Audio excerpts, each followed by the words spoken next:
Hey guys, tonight we're diving into something that sounds cozy but was actually a slow-motion nightmare. Being a housewife in 1980s America, not the Instagram aesthetic version with vintage aprons and cherry pie cooling on the windowsill. I mean the real deal, the beige carpets, the Tupperware parties, the passive-aggressive PTA meetings, and the creeping realization that you've accidentally become invisible in your own life. So before you settle in, take a second to like the video and subscribe, but only if you actually enjoy what I do here. A huge thank you to the viewer who suggested this topic. Your ideas genuinely shape this channel and help it grow, and I'm so grateful for that. Leave a comment telling me where you're listening from and what time it is for you. Somehow it's always 2 a.m. somewhere. The channel's now live on Spotify too, so if you want to catch these there, the link's in the description. Now, dim those lights, switch on a fan for that soft white noise, get comfortable, and maybe tuck your feet in so the imaginary Avon lady can't guilt trip you into buying another lipstick you don't need. Let's pause for a second. Have you ever wondered what it actually felt like to be a housewife in the 1980s? Was it really all casseroles and shoulder pads, or was there something darker simmering beneath the surface? What did you do all day if no one saw your work? Could you have an identity if everyone called you Jason's mum? How did you stay sane in a house that cleaned itself faster than you could feel accomplished? Would you survive a decade where your worth was measured in lemon-scented floors and whether your husband's socks matched?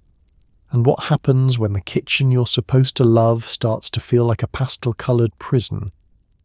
And now, congratulations. You've just woken up in 1983. You're wearing a floral nightgown that came free with a magazine subscription. Your husband left for work an hour ago. Your kids are fighting over cereal, and you have exactly 0 marketable skills, no personal bank account, and a growing suspicion that this wasn't what anyone promised you. Good luck. You wake up before anyone else in the house because if you don't, chaos reigns. It's 5:30 a.m.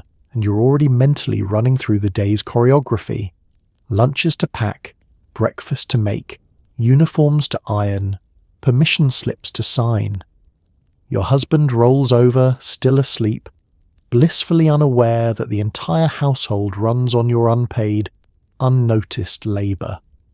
You slip out of bed quietly, God forbid you wake him, and pad downstairs in your slippers to start the coffee. The kitchen is already your office, your factory floor, your chapel, and it's only Monday. The house is dark and silent, a brief moment of peace before the storm. You flip on the kitchen light, and the fluorescent bulb flickers to life, humming like a tired insect. The coffee maker gurgles and spits, filling the room with that bitter, familiar smell. You stand there in your nightgown, bare feet on cold linoleum, and for just a second you allow yourself to exist. No one's asking you for anything yet. No one's complaining. It's the only solitude you'll get all day, and it lasts approximately 4 minutes. Then you hear it. Footsteps upstairs. A toilet flushing. The creak of bed springs. The machine is waking up, and you're already 3 steps behind. You pull out the bread, the peanut butter, the grape jelly. You check the fridge for juice boxes, only 2 left. Mental note to buy more. You grab the lunch boxes from the cabinet, each one labelled with a kid's name in fading marker. Turkey sandwich for one, ham for the other. Cut the crusts off or face a meltdown. Add carrot sticks no one will eat. Toss in a cookie because if you don't, the teacher sends a passive-aggressive note about balanced nutrition. By the time your husband stumbles downstairs, the coffee's ready, the lunches are packed, and you're cracking eggs into a pan. He grunts a good morning, pours himself a cup, and disappears behind the newspaper. You want to scream, "I've been up for an hour," but you don't, because that's complaining, and complaining makes you difficult. The kids thunder down next, already bickering. "She took my seat. He's looking at me." You mediate while flipping pancakes, a referee in a bathrobe. You serve breakfast, wipe syrup off the table, remind someone to brush their teeth, find the homework that was definitely in the backpack last night. Your husband finishes his coffee, kisses you on the cheek, more habit than affection, and leaves. The door closes, the car starts, and you're alone with the wreckage of the morning. Dishes in the sink, crumbs on the floor, a half-eaten waffle abandoned on the table like evidence of a crime. You survey the damage and think about how you'll be doing this again tomorrow, and the day after that, and the day after that. It's like running a restaurant where no one tips and everyone sends their food back. But here's the thing, if you stopped, everything would fall apart. If you slept in just once, your husband would stand in the kitchen, bewildered, like a man stranded on Mars. The kids would go to school hungry, without lunches, possibly without pants. The whole operation hinges on you, and yet when someone asks what you did today, you'll say, "Oh, nothing much." Because 5:30 a.m. starts don't count. Because invisible labour isn't labour at all. It's just what you do. It's just who you are. And no one, not even you, thinks to call it work. Breakfast in the 80s isn't just a meal. It's a performance. You're flipping pancakes, scrambling eggs, pouring orange juice, and pretending you're not exhausted. Your husband reads the newspaper without looking up. Your kids complain that the toast is too brown or not brown enough. No one notices that you haven't eaten yet. You stand at the counter, sipping lukewarm coffee, watching everyone leave without a single thank you or backward glance. And this is the easy part of your day. The bacon sizzles in the pan, spitting tiny droplets of grease onto your hand. You don't flinch. You've been burned before, literally and metaphorically. You flip the strips, golden and crispy, just how your husband likes them. Not too crispy though, or he'll leave them on his plate and sigh like you've personally disappointed him. You plate everything carefully. Eggs, bacon, toast, a small garnish of parsley you saw in a magazine once. Presentation matters, even if no one's looking. Your husband sits at the head of the table, already absorbed in the sports section. You place his plate in front of him. He doesn't look up, doesn't say thanks, just picks up his fork and starts eating while muttering something about the Yankees. You wonder if he even knows you're standing there. You wonder if you've become part of the furniture, functional, necessary, but entirely unremarkable. A stove with feelings. The kids are next. You set their plates down and immediately the complaints begin. "I don't like scrambled. I wanted them sunny side up. This toast is burnt. Why can't we have cereal like normal people?" You take a deep breath. You will not lose your temper over eggs. You will not scream that you've been awake since dawn and nobody in this house appreciates anything. Instead, you smile. "Just eat what you can, sweetie."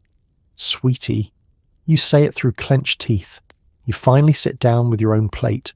But before you can take a bite, someone needs more juice. Someone spilled milk. Someone forgot their permission slip.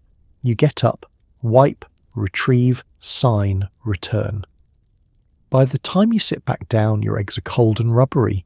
You eat them anyway because wasting food feels like a sin, and you've been raised to finish what's on your plate even if it tastes like regret. Your husband stands, folds his newspaper, and grabs his briefcase. "Great breakfast, hon," he says, but it's automatic. He'd say the same. Thing if you'd served him cardboard. He kisses the top of your head, again, more routine than romance, and walks out. The kids follow, backpacks bouncing, shouting goodbyes that aren't really directed at you. The door slams, the house goes quiet, and you're left standing in the kitchen, surrounded by dirty dishes, sticky placemats, and the faint smell of burnt toast. You look at the table and realise no one cleared their plate. No one scraped their leftovers into the trash. They just left. Because they know you'll handle it. Because you always do. This is breakfast theatre. A one-woman show performed daily for an audience that doesn't clap, doesn't tip, and often doesn't even stay for the whole performance. You cooked, served, cleaned, and managed the chaos, and in return you got cold eggs and silence, and tomorrow you'll do it all again. Because what else are you going to do? Let them starve? Let the house fall into chaos? No. You'll wake up at 5:30, flip those pancakes, pour that juice, and perform the same invisible magic trick where food appears, problems disappear, and no one notices the woman making it all happen. Because that's the job, and you're very, very good at it. You get dressed after everyone's gone, and the options are limited. Mom jeans, a tucked-in blouse, maybe a cardigan if you're feeling adventurous. Your hair is feathered or permed into submission. Makeup is mandatory, not for you, but because neighbours talk. You check yourself in the mirror and wonder when you started dressing like your mother. The real tragedy, you don't even recognise the woman staring back. She looks tired. She looks beige. Let's talk about the jeans first. High-waisted, stiff denim that doesn't stretch, doesn't breathe, and definitely doesn't forgive last night's casserole. They're called mom jeans for a reason. They're practical, modest, and completely devoid of sex appeal. You bought them at Sears on sale, and you'll wear them until they disintegrate, or until your daughter publicly shames you, whichever comes first. You pair them with a tucked-in blouse, floral probably, or striped if you're feeling bold. Tucking in is non-negotiable. Untucked shirts are for teenagers and women who've let themselves go. Then there's the cardigan. You own 7 in various shades of beige, cream, and pale pink. They're your armour, your security blanket, your way of saying, I'm put together but approachable. You button them halfway, leaving just enough visible to prove you're trying, but not so much that you look desperate. God forbid someone thinks you're desperate. Now, the hair. If you're lucky, you've got a perm that's still holding its shape, tight, springy curls that smell faintly of chemicals and regret. If you're unlucky, you've got feathered bangs you have to blow dry every morning with a round brush and a prayer. Either way, your hair is a project. It requires mousse, hairspray, a curling iron, and at least 20 minutes you don't have. But you do it anyway because showing up anywhere with flat, limp hair is basically admitting defeat. Makeup comes next, and it's not optional. Foundation to cover the exhaustion, blush to fake vitality, blue eyeshadow because that's what's fashionable even though it makes you look vaguely surprised, lipstick in a muted pink, nothing too bold, nothing that screams I have opinions. You apply it carefully, blot it with tissue, and hope it lasts until you have to reapply it in the grocery store bathroom under fluorescent lights that make you look like a corpse. You stand in front of the mirror and take inventory. The jeans fit, sort of. The blouse is wrinkled but passable. The cardigan hides the weird bulge where your waistband digs in. Your hair is doing something. Your makeup is on. You look acceptable. Not good, not bad, just acceptable. And that's the goal, isn't it? To blend in, to not stand out, to be pleasant, neutral, inoffensive. But here's the cruel part. You don't recognise yourself. Somewhere between the wedding and the second kid, you stopped dressing for you and started dressing for everyone else. You used to wear bright colours, tight jeans, dangly earrings.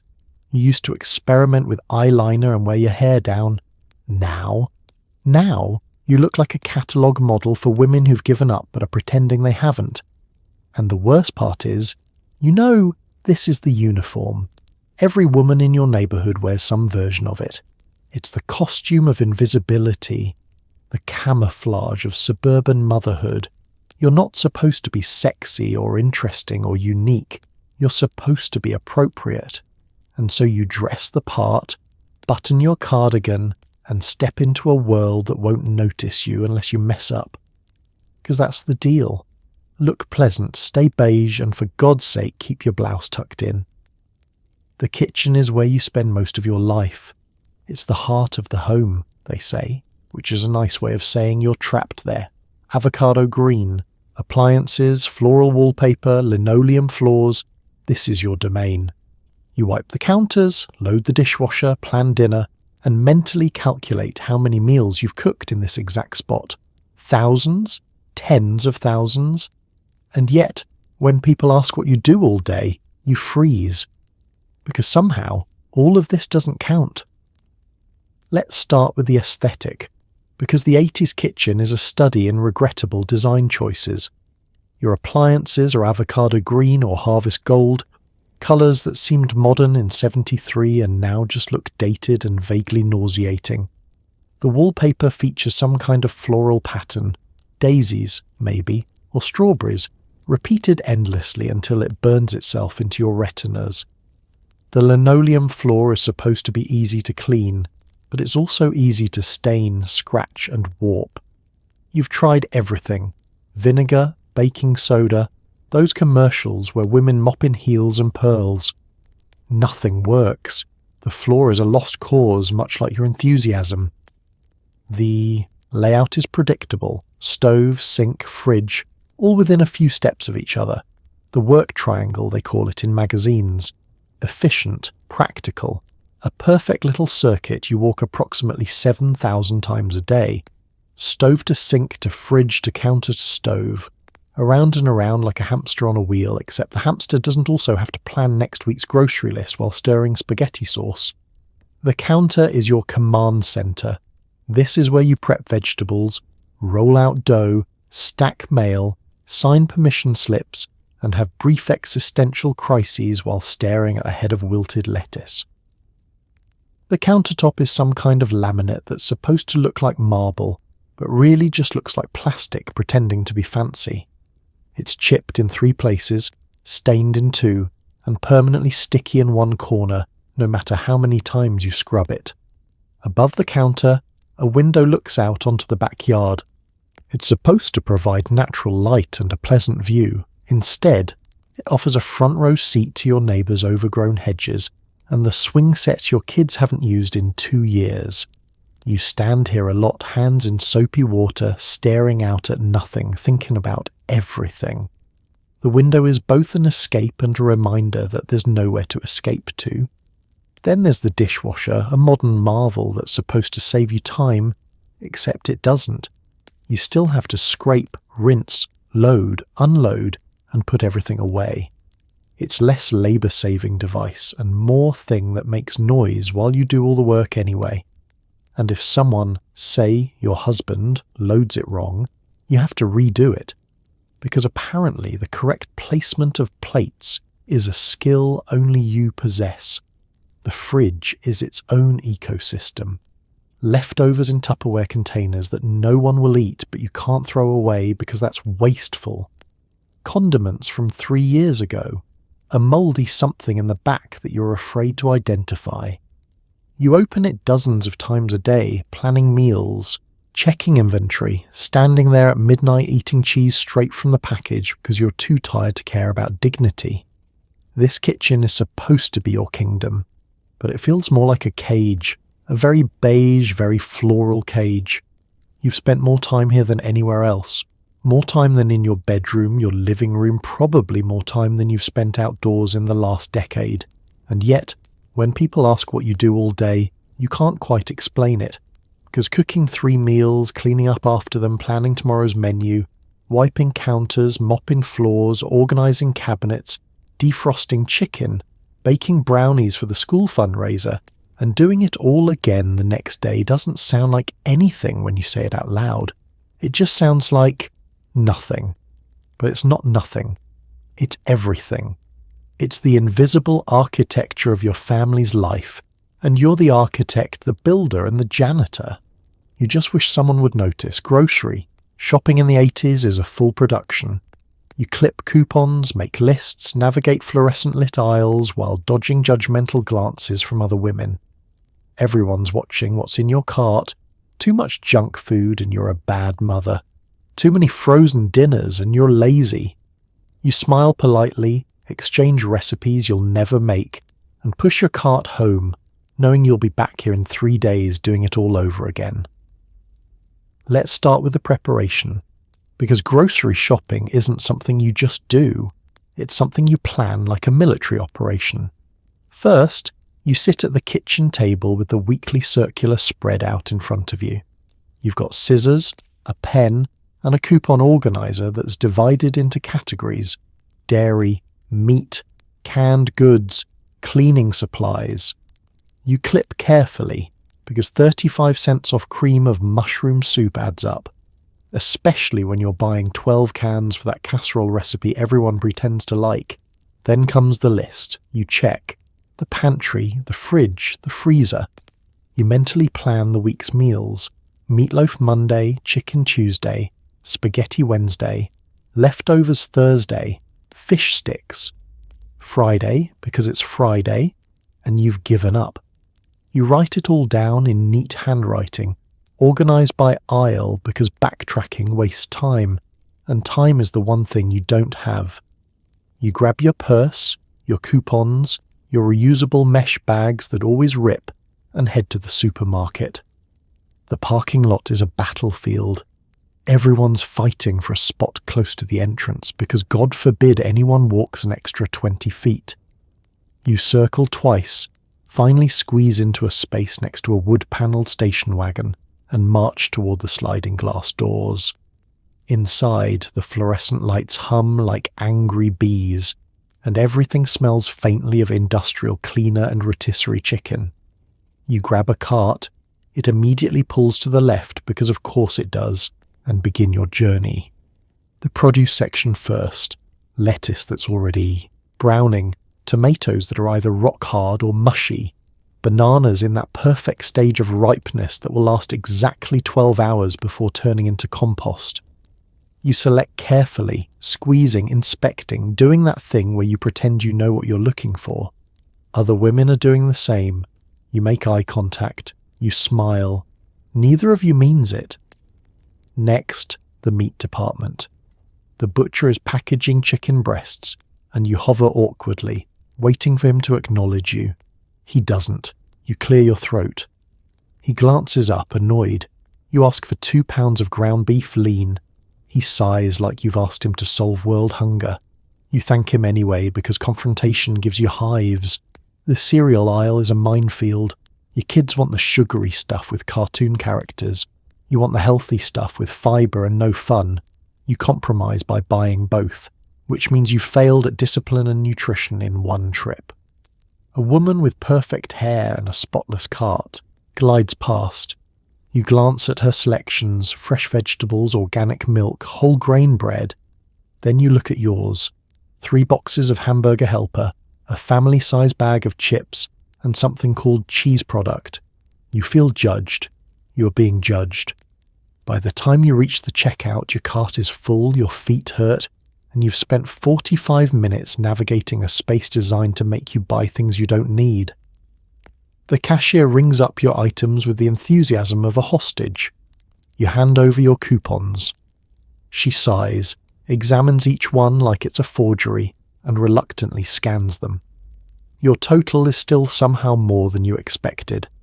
You load the bags into your car, drive home, unload everything, and put it all away. And as you shove the last can of green beans into the pantry, you realise you forgot milk, which means you'll be back here tomorrow. The grocery store isn't just an errand, it's a recurring nightmare with a loyalty card. Laundry is eternal. You wash, dry, fold, and deliver clean clothes to ungrateful family members who immediately drop them on the floor. There's no finish line, just an endless cycle of socks, towels, and mystery stains. You've become an expert in fabric softener and stain removal, skills no one will ever put on a resume. And yet, if you skip one day, the house descends into chaos. So you keep washing, folding, and quietly resenting everyone's underwear. Let's talk about the laundry room first, because calling it a room is generous. It's more of a closet with delusions of grandeur. The washer and dryer are stacked or crammed side by side, humming and clanking like angry appliances plotting revenge. The walls are cinder block or dingy drywall. There's one light bulb probably burnt out.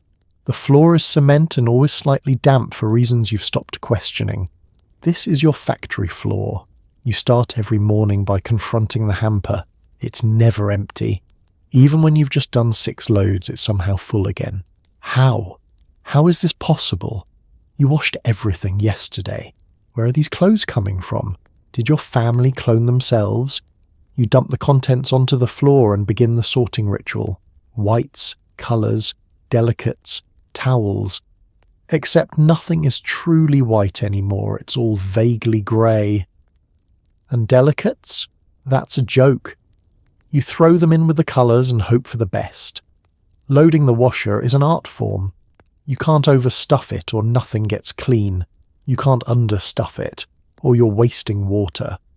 You've developed a sixth sense for the perfect load size. You add detergent, the powder kind that clumps if you're not careful, then fabric softener to make everything smell like April fresh, whatever that means. You set the dial, yank the knob, and the machine roars to life, sloshing and spinning like it's angry at the clothes. While the washer runs, you tackle the folding. There's a pile of clean laundry on the dryer that's been sitting there for 2 days. It's wrinkled now, which means you'll have to iron it or just pretend wrinkles are a fashion choice. You fold methodically. Shirts, pants, towels, socks. The socks are the worst. You've got a basket of orphaned socks, single socks whose partners vanished into the Bermuda Triangle of laundry. You'll never see them again. They're gone. You should accept it, but you can't. So you keep the basket, a monument to loss and confusion. You deliver the folded clothes to everyone's rooms. Your husband's pile goes on his dresser. He'll put them away. Eventually. Maybe.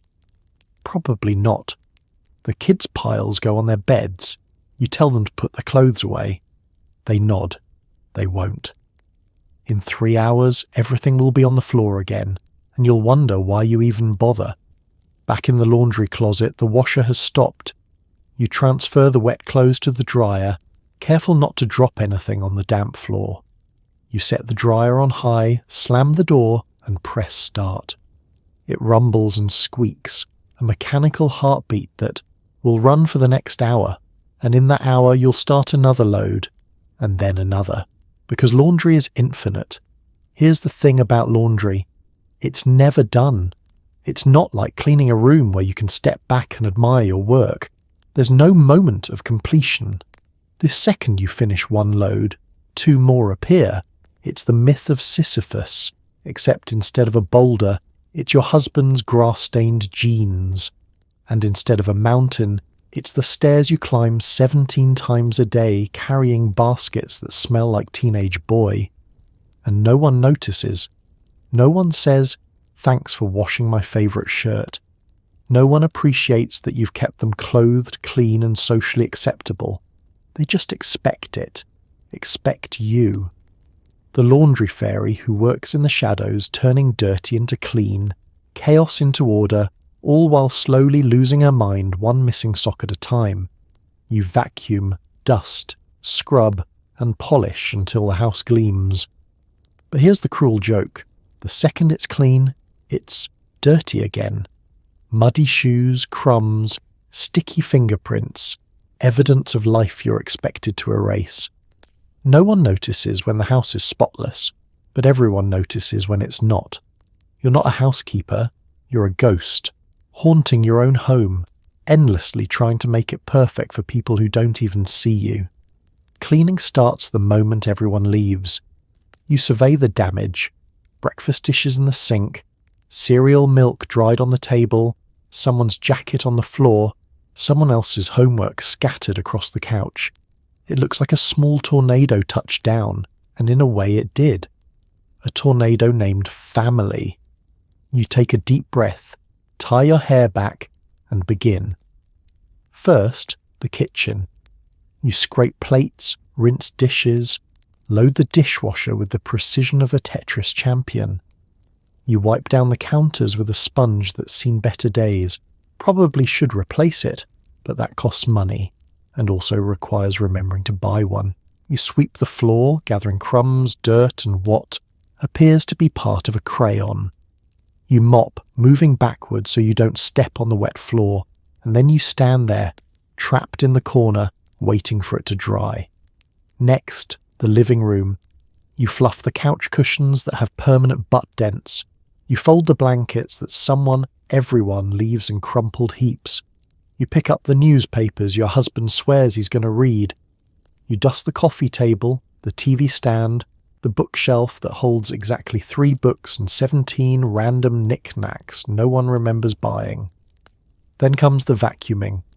You drag out the Hoover, a beast of a machine that weighs approximately 1,000 pounds and sounds like a jet engine.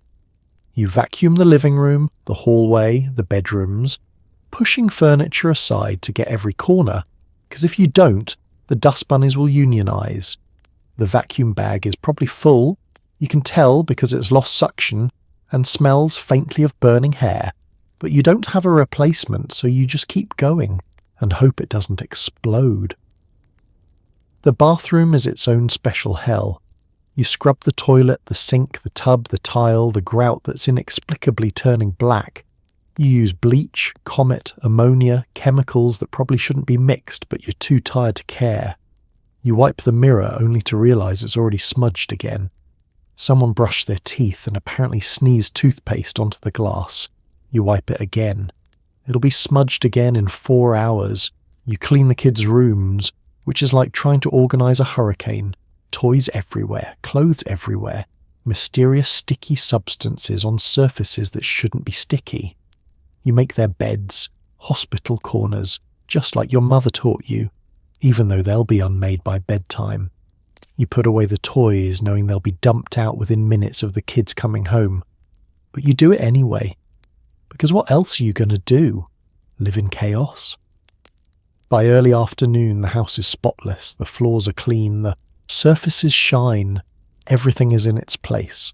You stand in the living room, hands on your hips, and admire your work. For approximately 6 minutes, your house is perfect. Then your husband comes home, muddy shoes, jacket on the couch, newspaper on the floor. Then the kids come home, backpacks dropped in the hallway, juice spilled on the counter, crumbs, fingerprints, chaos. And just like that, it's undone. Here's the sick joke about cleaning. No one notices when it's done, but everyone notices when it's not. If the house is clean, that's just normal, expected, the default. But if there's a dish in the sink or a toy on the floor, suddenly you're slacking. Suddenly, what did you do all day? Is a question loaded with accusation. You're not a housekeeper. You're a ghost moving through rooms, erasing evidence of life, restoring order to a chaos that will return within hours. You clean so others can live comfortably, never thinking about the work it takes to maintain that comfort. And tomorrow you'll do it all again. Because ghosts don't rest, they just haunt. Someone invites you to a Tupperware party, and you go because what else are you going to do? It's a living room full of women pretending to care about plastic containers while secretly desperate for adult conversation. The host pushes products you don't need. You buy them anyway because saying no feels rude. It's not friendship, it's a pyramid scheme with snacks.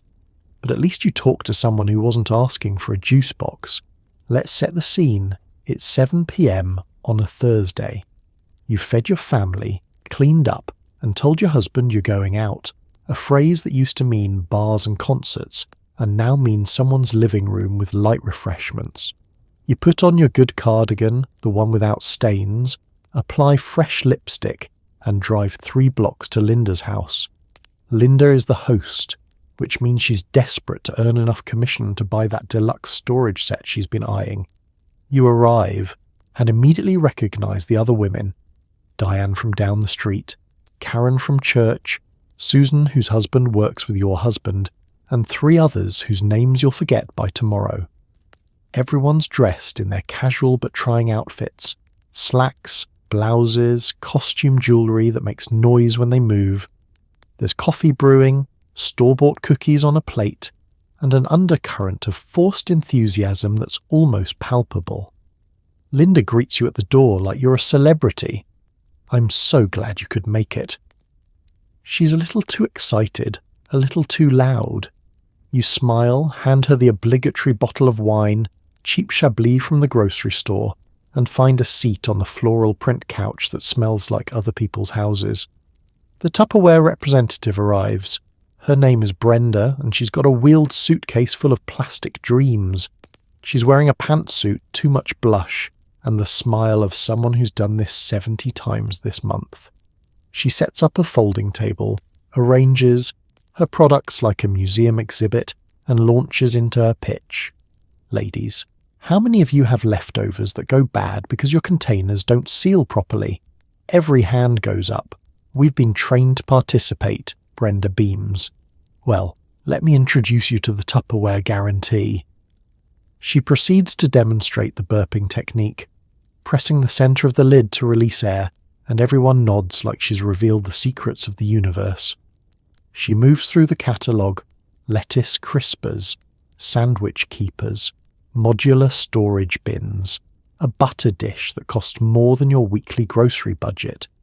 She shows you the Tupperware seal test, fills a container with water, shakes it upside down. Nothing spills. Everyone claps. You're not sure why you're clapping for a plastic container, but here you are. Between demonstrations, you make small talk. You ask Diane about her kids. She asks about yours.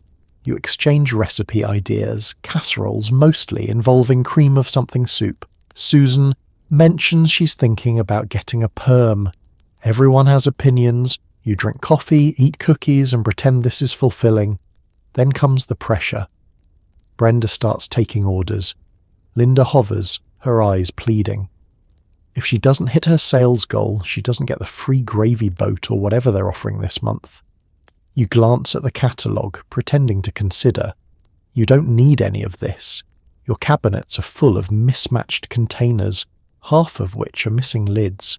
But saying no feels cruel, so you order a sandwich keeper and a small bowl set. It's $23 you didn't plan to spend. Everyone orders something. No one wants to be the woman who came empty-handed. Linda looks relieved. Brenda looks victorious. You look at your order form and wonder why you're here. But here's the thing, it's not really about Tupperware. It's about getting out of the house. It's about talking to adults who aren't asking you to wipe something or find something or fix something. It's about pretending for 2 hours that your life is more than carpools and casseroles, even if that pretense costs you $23 and comes in a plastic container. You drive home, slightly buzzed on cheap wine and forced socialization. Your husband's asleep on the couch. The kids are in bed. The house is quiet. You put your new Tupperware in the cabinet where it will sit unused until you forget you bought it. And when Linda calls next month about another party, you'll probably go again. Because what else are you going to do? You attend the PTA meeting, where motherhood becomes competitive sport. Who's volunteering more? Whose child is more accomplished? Whose bake sale cookies look store-bought? You sit quietly, nodding along, feeling like you're failing at something you didn't even know was a test. These meetings aren't about helping kids. They're about proving you're good enough. Spoiler, you're never good enough. The meeting is held in the school cafeteria, which smells like industrial mac and cheese and unfulfilled dreams. You arrive 5 minutes early because being late is social suicide. The room is already half full. Women in pressed slacks and cable-knit sweaters, clutching spiral notebooks and colour-coded planners. They look organised. They look purposeful. You look like you forgot to check if your shirt was inside out before leaving the house. You take a seat in the middle, not too close to the front. Try hard. Not too far back. Apathetic. And smile at the woman next to you. She doesn't smile back. She's busy reviewing her notes, which appear to be typed. You brought a pen and the back of an envelope. Already, you're behind. The meeting is called to order by Patricia, the PTA president. Patricia has big hair, bigger shoulder pads, and the confidence of someone who's never doubted herself. She runs these meetings like a general commanding troops. Ladies, we have a lot to cover tonight. She says ladies the way a drill. Sergeant says soldiers. You sit up straighter. First on the agenda, the fall fundraiser. Patricia needs volunteers. Hands shoot up immediately. I can chair the committee, says one woman. I'll handle publicity, says another. You sit frozen, trying to decide if you can volunteer without actually having to do anything. Too late, Patricia's looking at you, and you can coordinate bake sale donations. It's not a question. You nod, your fate sealed. Next, the school carnival. This is where things get competitive. Someone suggests a dunk tank. Someone else suggests pony rides. A third woman, let's call her Brenda, suggests a silent auction with items donated by local businesses. Everyone murmurs approval. Brenda smiles smugly. You make a mental note to avoid Brenda. Then comes the passive-aggressive portion of the meeting, discussing last month's bake sale. Patricia holds up a plate of cookies. These were store-bought. She says it like an accusation of murder. The room goes silent. Someone giggles nervously. Patricia continues, "We agreed all items would be homemade. It reflects poorly on our school when we cut corners." The guilty party shrinks in her seat. You thank God it wasn't you. After the official agenda, there's the unofficial agenda, competitive mothering disguised as small talk. "My daughter just made honour roll again," one woman mentions casually. "That's wonderful," another responds. "My son is starting violin lessons with a private instructor." Not to be outdone, a third chimes in. "We just enrolled Madison in French immersion tutoring. It's never too early to be bilingual." You say nothing because your kids are solidly average and you're fine with that, but you're the only one. Everyone else is engaged in a subtle arms race of accomplishments, activities and enrichment programs. You wonder when childhood became a resume-building exercise. The meeting drags on for 90 minutes. 90 minutes of fundraising talk, volunteer sign-ups and thinly veiled judgment. By the end, you've committed to baking 3 dozen cookies, chaperoning a field trip and donating a themed basket for the silent auction. You're not sure how that happened. You walk to your car, exhausted. You didn't help your kids tonight, you just volunteered yourself into a second unpaid job. But if you hadn't, you'd be that mum. The one who doesn't participate, the one who doesn't care. So you'll bake the cookies and chaperone the trip and pretend you're not drowning in obligations you never wanted. Because that's what good mothers do. At least that's what Patricia says. The phone rings constantly. Telemarketers, your mother-in-law, school reminders, your husband asking what's for dinner. There's no escape. The landline tethers you to the house like an electronic leash. You answer every call because ignoring it means missing something important. But mostly, it's just noise. Endless, exhausting noise that reminds you that even at home, you're never really alone. Let's start with the phone itself. A beige rotary or push-button model mounted on the kitchen wall. Cord stretched and tangled from years of pacing while talking. Or maybe it's a cordless, fancy, modern, always out of battery when you actually need it. Either way, it's your connection to the outside world and your eternal tormentor. The phone rings at the worst times. You're elbow deep in dishwater, and it rings. You're in the bathroom, and it rings. You've just sat down for the first time in 6 hours, and it rings. You dry your hands, pull up your pants, abandon your coffee and run to answer it because what if it's important? What if it's the school? What if something's wrong? You pick up. Hello? Hello, this is a courtesy call about your car's extended warranty. You hang up. It rings again 5 minutes later. Different telemarketer, same script. They're selling credit cards, magazine subscriptions, timeshares, carpet cleaning services. You say no thank you and hang up. They call back tomorrow and the day after. You're on every list. There's no escape. Then there's your mother-in-law. She calls at 2 p.m. every Tuesday like clockwork. She doesn't ask if it's a good time. There are no good times. Only time she decides to call. Just checking in, she says, which means she wants to know what you're making for dinner so she can subtly criticize it. You tell her meatloaf. She sighs. Meatloaf again? You know, my meatloaf has a secret ingredient. You don't ask what it is. You've heard this story 40 times. She talks for an hour. About her bridge club, her garden, her neighbour's hip surgery. You make agreeable noises. Oh, really, that's nice. While doing dishes, folding laundry, basically doing everything except actually listening. She finally says goodbye. You hang up exhausted, as if you've just run a marathon of politeness. The school calls, automated messages about early dismissal, picture day, lice checks. You listen dutifully, write nothing down and immediately forget everything. Then a real person calls. Your son forgot his lunch. Can you bring it? Of course you can. You drop everything, drive to the school, hand over the brown bag and drive home. The phone rings again the second you walk in. It's your husband. Hey, what's for dinner? You want to scream, you want to say, I don't know. What are you making for dinner? But you don't. You tell him spaghetti. He says great and hangs up. You stand there, receiver in hand, wondering if anyone in this family knows how to fend for themselves. Then there are the chain calls. A friend calls. She's organising a gift for the teacher. Everyone's chipping in $10. Can you call 3 other mums and collect? Sure, you call. 2 don't answer.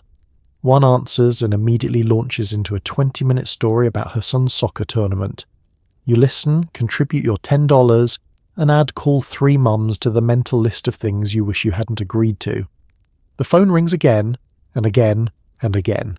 It's a leash, tethering you to the house, to everyone's needs, to a world that won't let you disconnect. There's no voicemail, no caller ID, no way to screen calls. Every ring could be an emergency. Every ring demands your attention. By the end of the day, you've answered the phone 20 times. You've talked to telemarketers, relatives, schools, friends, your husband, and one person who definitely had the wrong number but didn't realise it for 5 minutes. Your ear hurts, your patience is gone, and tomorrow it'll ring again. You turn on the TV, and there it is. Your daily soap opera. For one precious hour you watch other people's lives unravel in spectacular fashion. Affairs, amnesia, secret twins. It's ridiculous and addictive. You don't even like it that much, but it's company. It's proof that somewhere, someone's life is messier than yours. And honestly, that's comforting. The TV is on by 1 p.m, right after you've cleaned up lunch and before you have to think about dinner. You settle onto the couch, the same spot every day, worn into a permanent dent, and flip to your show. The opening credits roll. Dramatic music, glamorous faces frozen mid-emotion, names you've come to know better than your own neighbours. This is your routine, your escape, your one uninterrupted hour when no one needs anything from you. Today's episode picks up exactly where yesterday's ended. Victoria just discovered that her husband Richard is actually her long-lost brother, separated at birth and raised by different families. Never mind that this is biologically improbable and morally horrifying. This is soap opera land, where DNA tests are always wrong the first time and everyone has an evil twin. Victoria faints dramatically. Richard catches her. The organ music swells. You lean forward, fully invested. The acting is terrible. The sets look like they were built in someone's garage. The dialogue is so overwrought it's almost parody. How can this be happening? Victoria cries, clutching her pearls. Our love was supposed to be eternal. You should laugh. You should change the channel, but you don't. Because somewhere between the amnesia plots and the scheming mistresses, you've gotten attached. These characters are your friends. Not real friends, you're not delusional, but the kind of friends who show up every day predictably, with problems that make yours seem manageable. Your biggest worry today is whether you remember to defrost the chicken. Victoria's biggest worry is whether her husband-brother is also the father of her best friend's baby. Suddenly, frozen chicken doesn't seem so bad. The commercials are a welcome break. Dish soap, fabric softener, feminine hygiene products, all marketed to women like you, Women who apparently spend their afternoons watching TV in their living rooms. The ads show women laughing over sparkling dishes, women dancing while mopping floors, women achieving perfect hair despite having 3 screaming children.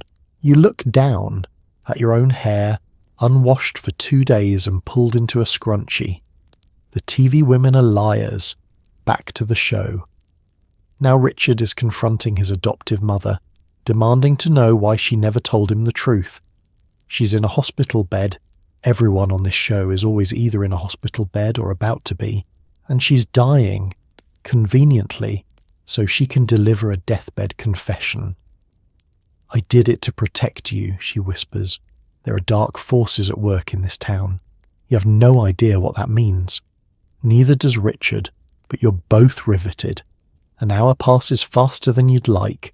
The episode ends on a cliffhanger. Someone's been poisoned at the charity gala. You won't know who until tomorrow. You turn off the TV and sit in the sudden silence. The living room feels emptier. The house feels quieter. You're alone again.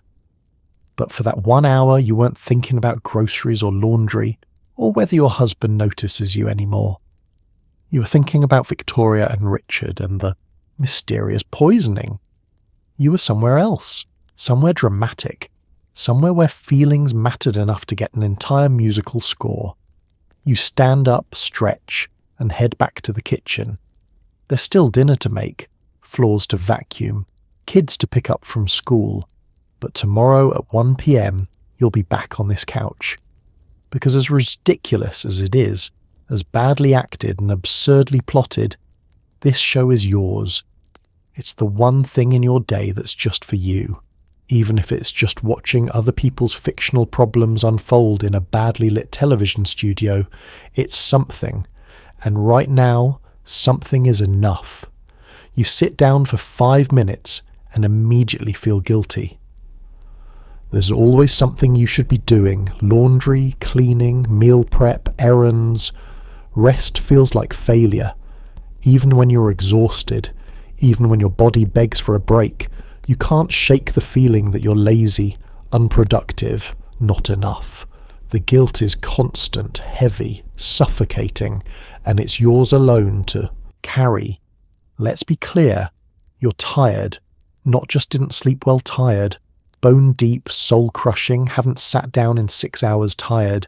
Your feet ache, your back hurts, your head is pounding from the combination of fluorescent grocery store lights and your mother-in-law's phone call. You've earned a break. You deserve a break. So you sit down on the couch, just for a minute, and the guilt hits you like a truck. The dishes. You didn't finish the dishes. There are still 2 plates and a coffee mug in the sink staring at you through the kitchen doorway like accusatory eyes. You could get up and wash them. It would take 3 minutes, but you're sitting now, and your body is screaming at you not to move. So you stay, but you don't relax. You can't, because those dishes are there, waiting, judging, and the laundry. There's a basket of clean clothes that need folding. You walked past it 4 times today, promising yourself you'd get to it later. It's later now. The clothes are wrinkling. If you don't fold them soon, you'll have to iron them, and ironing is its own special hell. You should get up, you should fold them, but you don't. You sit, frozen by exhaustion and guilt in equal measure. Then there's dinner. You haven't even thought about dinner. It's 3 p.m, which means you have approximately 2 hours before someone asks what's for dinner, in that accusatory tone that implies you should have been thinking about this since breakfast. You could get up right now, pull something out of the freezer, start marinating, chopping, preparing, but you're so tired. So instead, you sit and mentally run through your options. Spaghetti again, frozen pizza, maybe that casserole recipe you clipped from a magazine 6 months ago and never made. The guilt multiplies. You're not just guilty about what you're not doing, you're guilty about wanting to rest in the first place. Good mothers don't rest. Good wives don't sit down while there's work to be done. Somewhere there's a woman who has it all together. Her house is spotless, her children are well behaved, her husband is happy, and she does it all without complaining or needing a break. That woman is a myth, but you believe in her anyway. And compared to her, you're failing. You think about your own mother. She never sat down. She never complained. She kept the house running like a machine, and she did it with a smile. Or at least, that's how you remember it. You don't remember the exhaustion on her face or the way her hands shook when she thought no one was looking. You just remember that she did it. So why can't you? The worst part is, no one's making you feel guilty, not directly. Your husband hasn't said anything. Your kids don't know you're sitting here. This guilt is entirely self-inflicted, a poison you've brewed in your own mind from years of messaging that your worth is measured by your productivity. If you're not doing something, you're not worth anything. You glance at the clock. 5 minutes have passed. 5 minutes of sitting, and you've spent the entire time thinking about everything you're not doing. You haven't relaxed. You haven't rested. You've just marinated in guilt while your body remained technically still. Finally, you stand up. Not because you're rested, you're not, but because the guilt has become more exhausting than the work. You walk to the kitchen, wash the dishes, fold the laundry, pull chicken out of the freezer. You move through the tasks like a robot, efficient and empty. And tonight, when you finally collapse into bed, you'll lie there thinking about everything you didn't finish, everything you should have done better. Rest isn't a luxury you're allowed. It's not even a possibility. Because in this life, there's always something more to do, and the guilt will make sure you never forget it. Dinner isn't just food, it's a referendum on your worth. You plan, shop, prep, cook, and serve, all while managing everyone's preferences and complaints. I don't like peas. This is too spicy. Can't we just have pizza? Your husband eats in silence, scrolling through the mail. No one says it's good. No one says anything. You clear the plates and wonder why you even try. It starts at 4 p.m. when you stare into the refrigerator like it might offer answers. It doesn't. You've got chicken, always chicken, some wilted lettuce, half an onion, and a collection of condiments that expired during the Carter administration. You're supposed to turn this into a meal. A good meal. A meal that will satisfy a husband who grew up on his mother's cooking, and children who think chicken nuggets are a food group. You pull out a cookbook, one of those spiral-bound community collections with names like Recipes from the Heart or Cooking with Faith.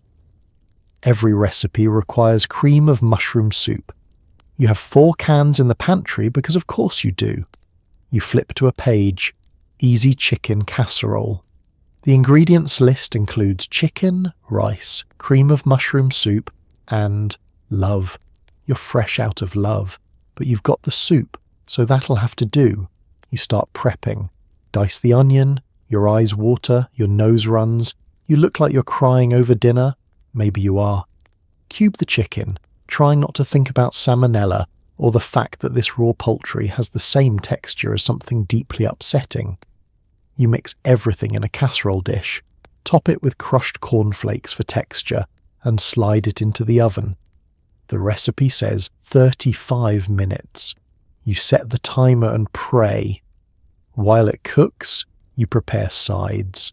A vegetable, let's say green beans from a can, because fresh vegetables require planning you didn't do. You dump them in a pot, add water, turn on the burner. You'll overcook them because you always do, but overcooked is better than raw. And anyway, no one's eating them for the flavour. A starch, instant mashed potatoes, the kind that come in flakes and reconstitute with water and butter. They taste like edible paste, but they're fast and they fill space on the plate. The timer dings. You pull out the casserole, golden brown and bubbling. It looks good. It smells good. For one brief moment you feel accomplished. You've created something. You call everyone to dinner. They arrive like they're doing you a favour. Your husband sits down, glances at the casserole and asks, "What is this?" Not in a curious way. In a way that implies concern. You tell him it's chicken casserole. He nods, serves himself a small portion. That's your first clue this isn't going well. The kids sit down and immediately start complaining. "I don't like casserole. What's in this? It smells weird." You explain that it's chicken, rice, and soup, things they've eaten 100 times separately. But combined, suddenly it's suspicious. Suddenly it's inedible. You tell them to try it. They poke it with their forks like it might bite back. Your husband takes a bite, chews, swallows, says nothing. You wait for feedback, good, bad, anything, silence. He's reading the mail, sorting through bills and junk flyers while eating your dinner. You might as well have served him cardboard. He wouldn't notice. You take a bite yourself. It's fine. Not great, but fine. The chicken's a little dry. The rice is a little mushy. The cornflakes have lost their crunch. But it's edible. It's dinner. You made it from scratch or from a can, but you assembled it yourself, which counts. No one finishes. Your husband eats half and pushes his plate away. The kids pick out the chicken, leave the rice, ignore the green beans entirely. You sit there, staring at the table full of half-eaten food, and feel the familiar sting of rejection. You worked for an hour on this meal. You planned it, shopped for it, cooked it, and everyone's treating it like an inconvenience. You clear the plates in silence, scrape the leftovers into Tupperware that will sit in the fridge for 3 days before you throw it away. Wash the dishes, wipe down the table, and tomorrow you'll do it. Again. Different recipe, same result. Because dinner isn't about nourishment or appreciation. It's about proving you're trying, and no matter how hard you try, it's never quite good enough. Your husband comes home and the shift changes. He's had a long day at work, apparently the only kind of day that counts. You've been home, so obviously you've been relaxing. He sits down, expects dinner, wants peace. You become the maid, the cook, the entertainer. Your day doesn't matter. Your exhaustion is invisible. And you smile, because what else can you do? You hear the car pull into the driveway at 5:45, the same time every weekday. The engine cuts. The car door slams. You take a deep breath, put on your pleasant face, and brace yourself for the shift change. Because the second he walks through that door, your role transforms. You're no longer the household manager, the CEO of domestic operations. You're the supporting cast in his story. The door opens. "Honey, I'm home." He says it, like he's in a sitcom expecting a laugh track. You're in the kitchen, hands covered in raw hamburger, trying to form meatballs that aren't falling apart. You call out a greeting, warm and welcoming, because that's what you're supposed to do. He doesn't come to the kitchen. He goes straight to the living room, sits in his chair. Yes, his chair, the one no one else is allowed to sit in, and turns on the TV. You finish the meatballs, wash your hands, and walk into the living room. "How was your day?" you ask, because you're supposed to ask. He sighs deeply, the sigh of a man who has suffered. "Long," he says. "Traffic was terrible. Jenkins is being an idiot again. I'm exhausted." He loosens his tie, kicks off his shoes, and settles deeper into the chair. You nod sympathetically, even though you've been up since 5:30 and haven't sat down for more than 10 minutes all day. "Dinner will be ready in 20 minutes, you say. He nods, eyes on the television. You wait for him to ask about your day. He doesn't. You stand there for a moment, waiting, hoping. Nothing. So you retreat to the kitchen where the meatballs are waiting and the marinara sauce is starting to bubble over. 20 minutes later, you call him to the table. He arrives, sits down, and looks at his plate. "Spaghetti and meatballs," you announce like a waitress presenting the special. He nods. "No, thank you." "No, this looks great." Just acceptance, like food magically appeared through no effort of anyone's. While he eats, he talks about his day in detail. The meeting that ran long, the client who was unreasonable, the office politics, the frustrations, the small victories. You listen, make sympathetic noises, ask follow-up questions. You're a good audience. You've had years of practice.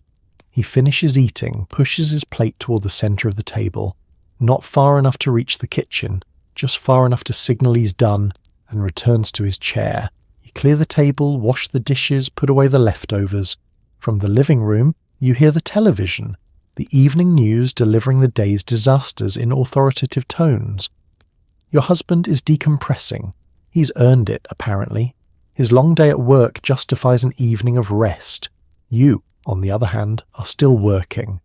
You're wiping down counters, sweeping floors, packing tomorrow's lunches.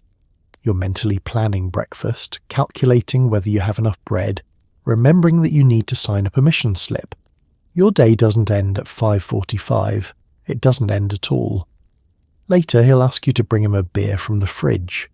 Not could you, not would you mind, just bring me a beer. You'll bring it.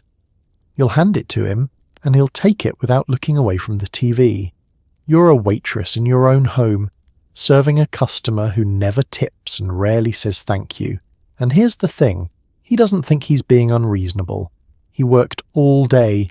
He brought home a paycheck. In his mind, his work is done. Yours?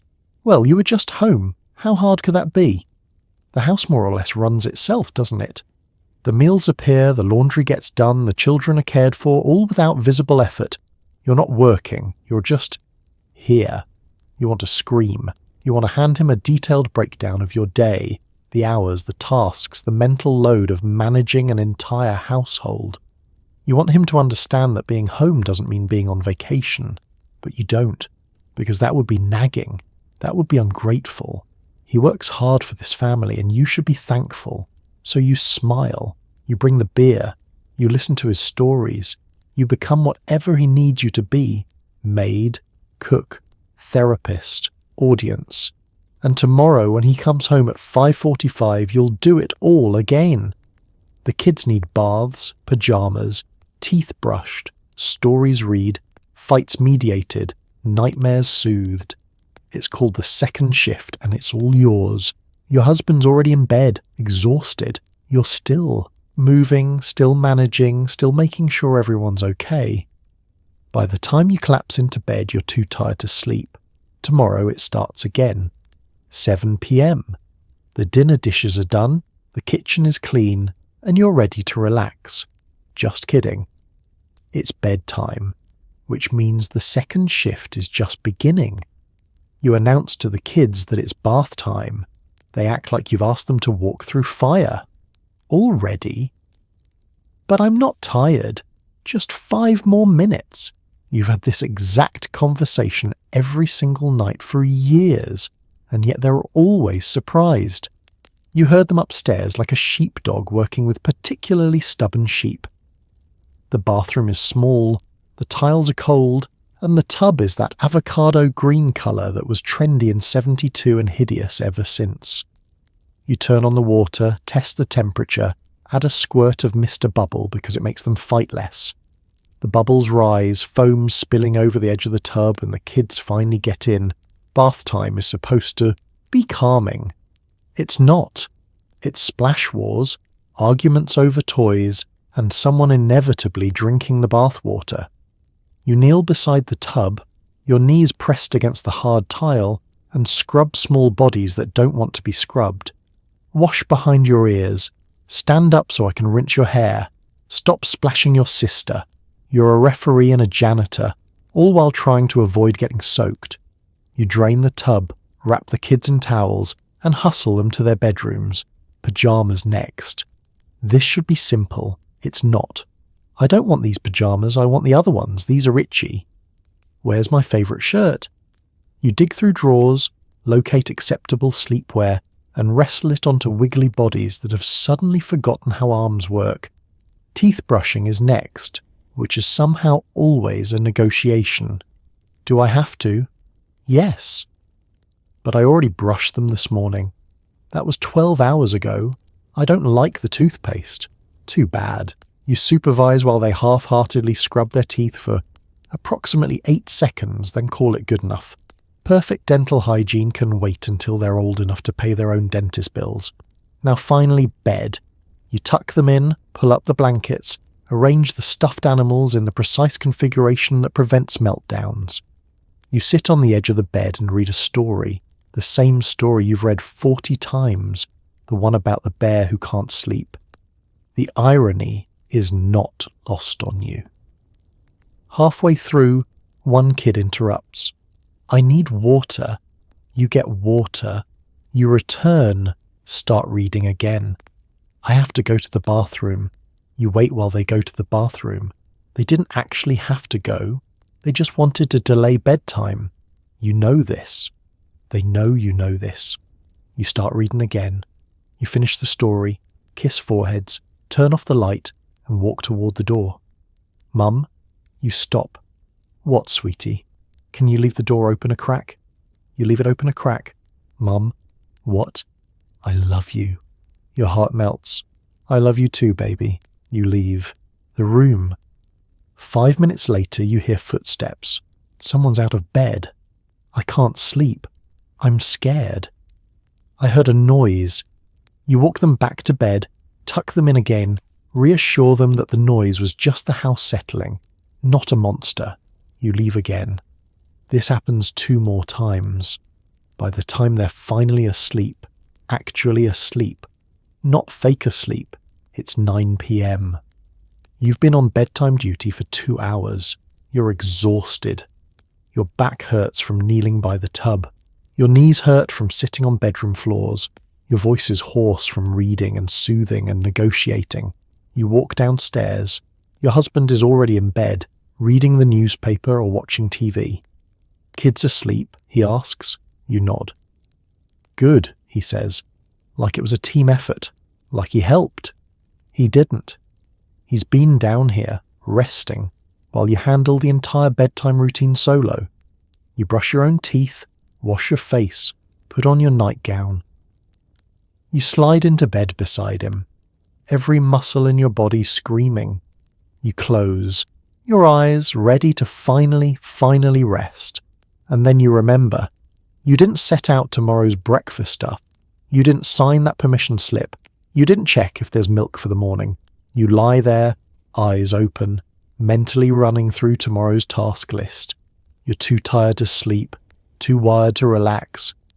The second shift is over, but the mental shift never ends. And in 7 hours, you'll wake up and do it all again. You don't have your own bank account. Your name isn't on the mortgage. Every dollar you spend is his money, even though you're the one managing the household. You ask permission to buy groceries. You justify every purchase. Financial dependence isn't freedom, it's control wrapped in a wedding ring. Let's talk about money. Or more specifically, let's talk about your complete lack of access to it. Your husband works. He earns the paycheck. He deposits it into the bank account, his bank account, the one with his name on it, the one you're technically allowed to use but don't really own. You're an authorized user, not an account holder. There's a difference, and you feel it every single time you need to buy something. The checkbook lives in the kitchen drawer, the one next to the stove that also contains rubber bands, batteries that may or may not be dead, and instruction manuals for appliances you no longer own. You pull it out when you need to pay bills or buy groceries, and you write checks in careful handwriting, making sure to record every transaction in the register. Because if the balance is wrong, you'll hear about it. Every purchase requires mental math and low-level anxiety. Can you afford this? Is this necessary? Will he notice? You're buying groceries for the family, milk, bread, eggs, the basics. But you still feel guilty spending the money. It's not your money. It's his. You're just the person who distributes it according to household needs. Want to buy something for yourself? That requires a conversation. You need a new pair of shoes because yours have holes. You mention it to your husband. He sighs, not because he's angry, but because money is always tight and new shoes are an expense. How much, he asks. You tell him. He thinks about it. Okay, but make sure you get them on sale. You're 40 years old and you need permission to buy shoes. The worst part is, you work too. You work constantly. You cook, clean, manage the household, raise the children. If someone paid you for all that labour, you'd be making a salary. But no one pays you. Your work is invisible, which means it's worthless. which means you have no financial independence, which means you're entirely dependent on a man who could theoretically cut you off at any moment.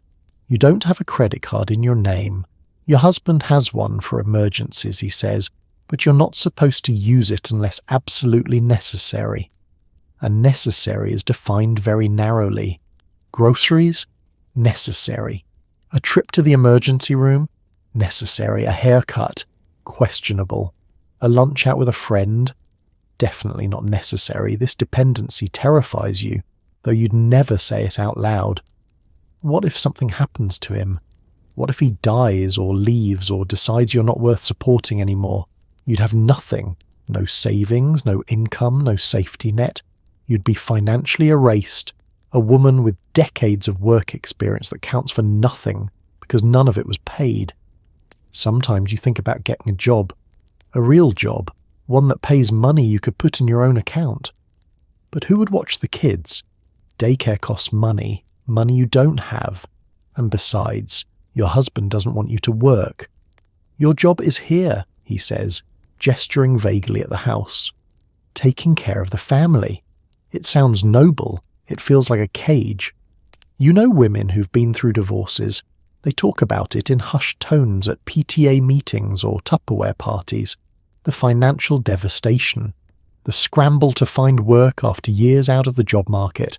The alimony that doesn't cover expenses. The realization that they spent decades building someone else's financial security while their own crumbled. You open the checkbook, write a check for groceries, record it in the register. Your handwriting is neat, careful. You've been doing this for years. You're good at it. You manage the household budget better than your husband ever could. But it's not your budget. It's his. You're just the bookkeeper, unpaid and unappreciated. You close the checkbook, slide it back into the drawer, and wonder what freedom would feel like. Your own money, your own account, your own choices. It sounds impossible. It probably is. So you push the thought away, close the drawer, and get back to work. The work that doesn't pay. The work that never ends. The work that keeps you trapped in financial dependence, one unsigned check at a time. You haven't been to the doctor in years.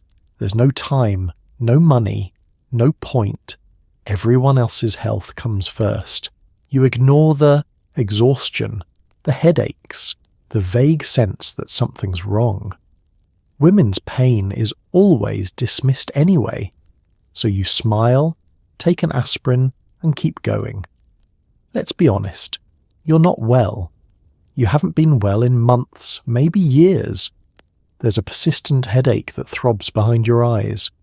Your back aches constantly from lifting laundry baskets and children. You're tired all the time, not just sleepy, but deeply, cellular exhausted. Your period is irregular and painful. You get dizzy when you stand up too fast. Sometimes your heart races for no reason. You should see a doctor. You know you should.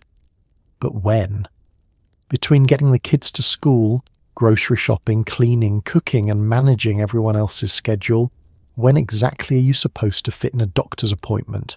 And even if you found the time, there's the money issue.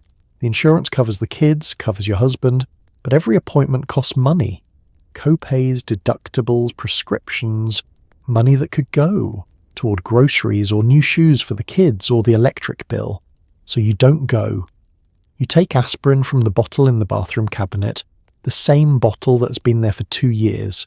You drink more coffee to fight the exhaustion.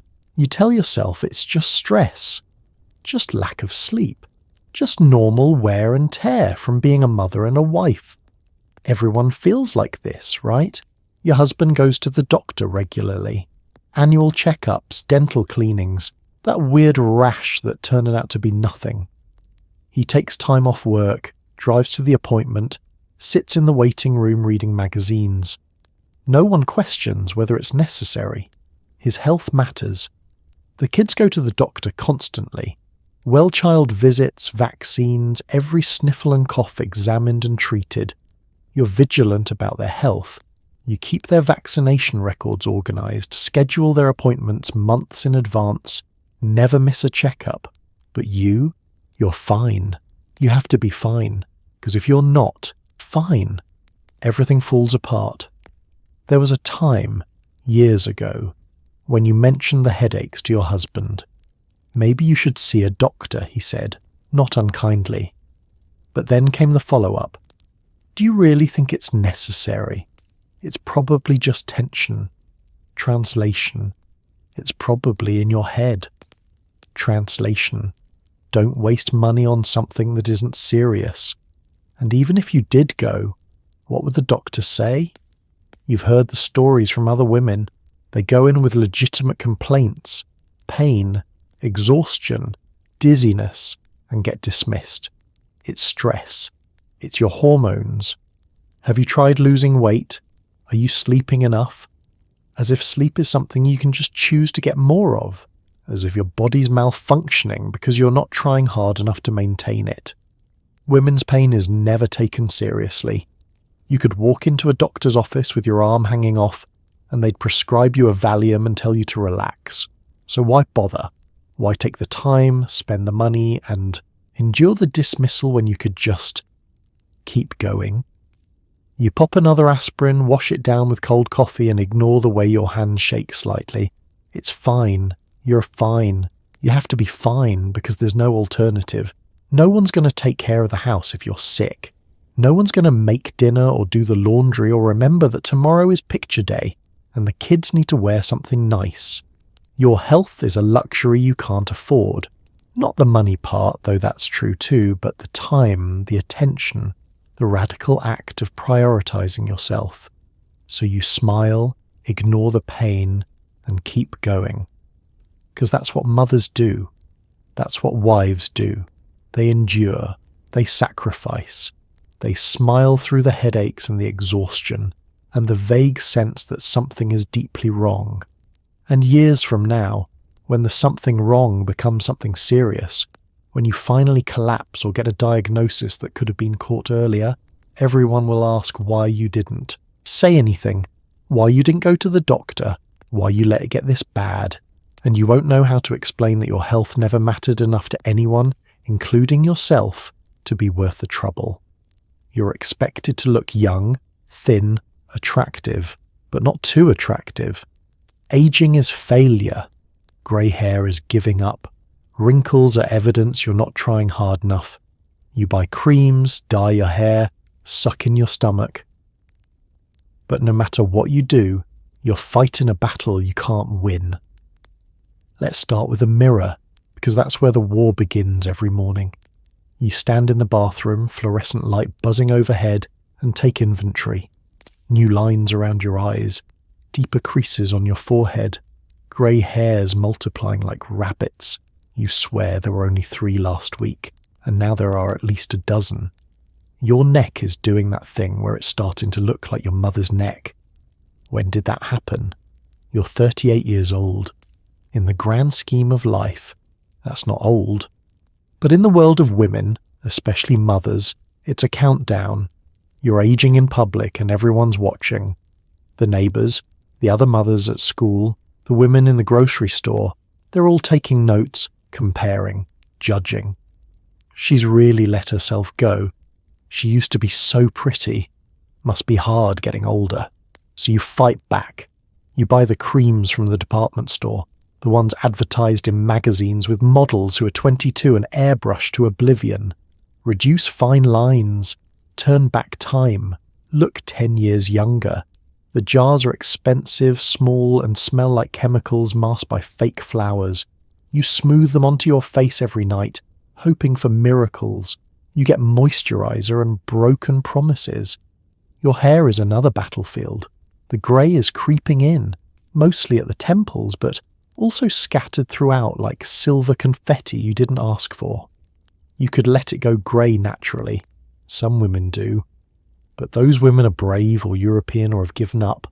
You're none of those things. So you book an appointment at the salon, sit in a chair for 2 hours while a woman named Brenda applies dye that burns your scalp, and walk out with hair that's approximately the colour it used to be. It'll fade in 6 weeks, and you'll do it again. Then there's your body. You've had children, which means your body is no longer entirely your own. Stretch marks map your stomach like roads on an atlas. Your breasts have migrated south. Your waist has thickened. You're not fat, not really, but you're not thin either. You're soft in places that used to be firm. Gravity is winning. The magazines tell you this is fixable. Exercise, diet, willpower. They show you pictures of women who got their bodies back after having kids. Women with flat stomachs and toned arms and thighs that don't touch. Women who clearly have personal trainers, private chefs, and 8 hours of sleep a night. Women who are not you. You try. You really do. You skip dessert. You do jumping. Jack's in the living room while the kids watch cartoons. You buy a Jane Fonda workout VHS and follow along, sweating and cursing, until your knees hurt and you give up. You lose 3 pounds, then gain 5. Your body refuses to cooperate. And here's the cruel joke. You're supposed to look attractive, but not too attractive. You're supposed to stay young, but not try too hard. You're supposed to be pretty for your husband, but not so pretty that other men notice. You're supposed to age gracefully, which is code for age invisibly. Disappear slowly, quietly, without complaint. The beauty standard for housewives is impossible. Look young, but accept that you're not. Stay thin, but don't obsess over food.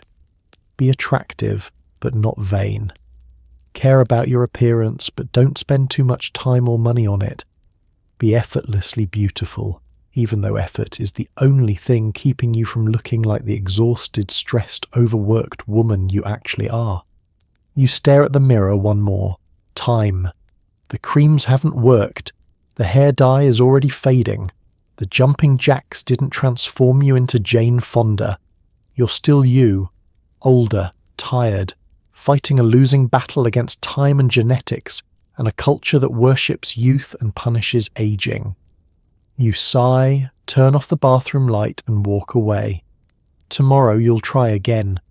You'll apply the creams, touch up the roots, suck in your stomach when you catch your reflection. Because giving up isn't an option. Aging gracefully isn't either. You're just trying to age without being erased. And that apparently is asking too much. You don't actually want an affair, but you think about it. You imagine someone noticing you, seeing you, wanting you, not as a mother or a wife, but as a person. It's not about sex. It's about being visible again. It's about mattering. Let me be clear. You're not going to have an affair. You're not that person. You're faithful, responsible, practical. You don't even know where you'd meet someone, the grocery store, the PTA meeting. Your life is a loop of domestic obligations with zero opportunities for romance. But in your head, late at night when everyone's asleep and you're lying awake staring at the ceiling, you think about it. Not the logistics, not the reality of betrayal and divorce and custody battles, just the feeling, the fantasy of being seen. In your fantasy there's a man. He's not particularly handsome. This isn't a romance novel. He's just present. He's the guy at the hardware store who helped you find the right light bulbs and made a joke that actually made you laugh. Or the dad at school pickup who smiled and said, "Rough day," when you showed up with your hair in a messy bun and coffee stains on your shirt. Someone who noticed you. In the fantasy, he notices you again. He says something kind. He looks at you, really looks. Not the way your husband looks past you while asking what's for dinner. This man sees you, sees that you're tired, sees that you're trying, sees that beneath the mom jeans and the exhaustion, there's still a person in there.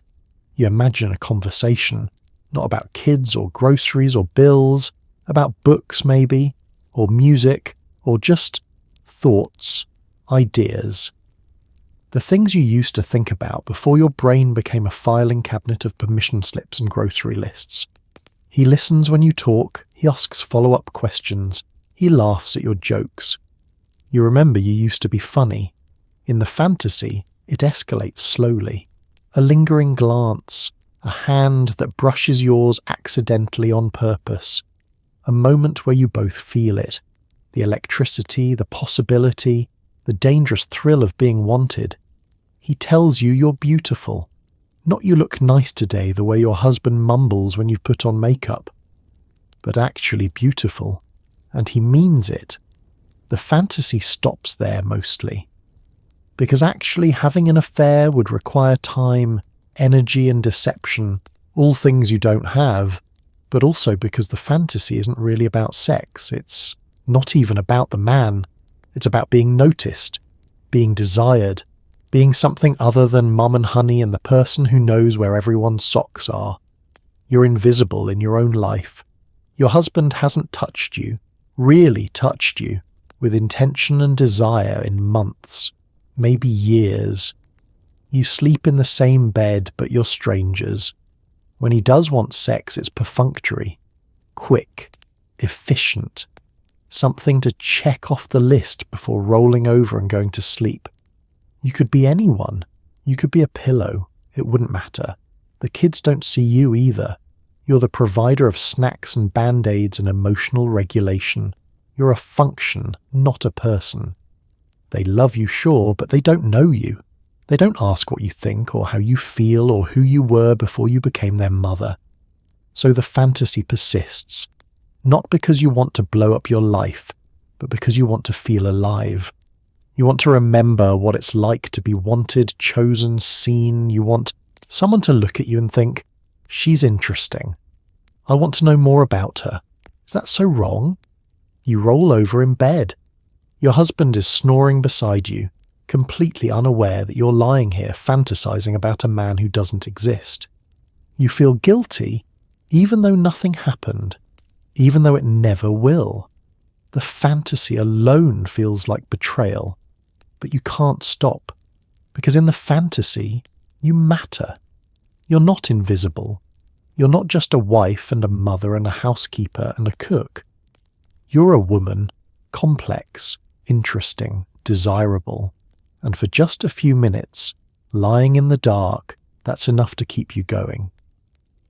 She visits unannounced, inspects your house, critiques your cooking, undermines your parenting. She raised her son perfectly, apparently. You're barely managing. She doesn't say it out loud, but you hear it in every sigh, every suggestion, every disappointed glance. You smile through gritted teeth. The doorbell rings on a Saturday morning. You're not expecting anyone. You're in sweatpants, no bra, hair unwashed, halfway through folding a mountain of laundry while the kids watch cartoons and eat cereal straight from the box. You open the door, and there she is, your mother-in-law, impeccably dressed, hair perfectly styled, holding a casserole dish and a smile that doesn't reach her eyes. "Surprise," she says, breezing past you into the house. "I was in the neighbourhood and thought I'd drop by." She wasn't in the neighbourhood. She lives 40 minutes away. But she's here now, and that means the next 2 hours of your life are ruined. She surveys the living room with the precision of a health inspector. Toys on the floor, couch cushions askew, yesterday's newspaper still on the coffee table. You watch her eyes catalogue every imperfection, every sign that you're not maintaining her son's home to her standards. "Oh, you're busy," she says, the words dripping with judgment. "I can come back another time." She makes no move to leave. No, it's fine," you lie, quickly gathering the toys and stuffing them into a basket.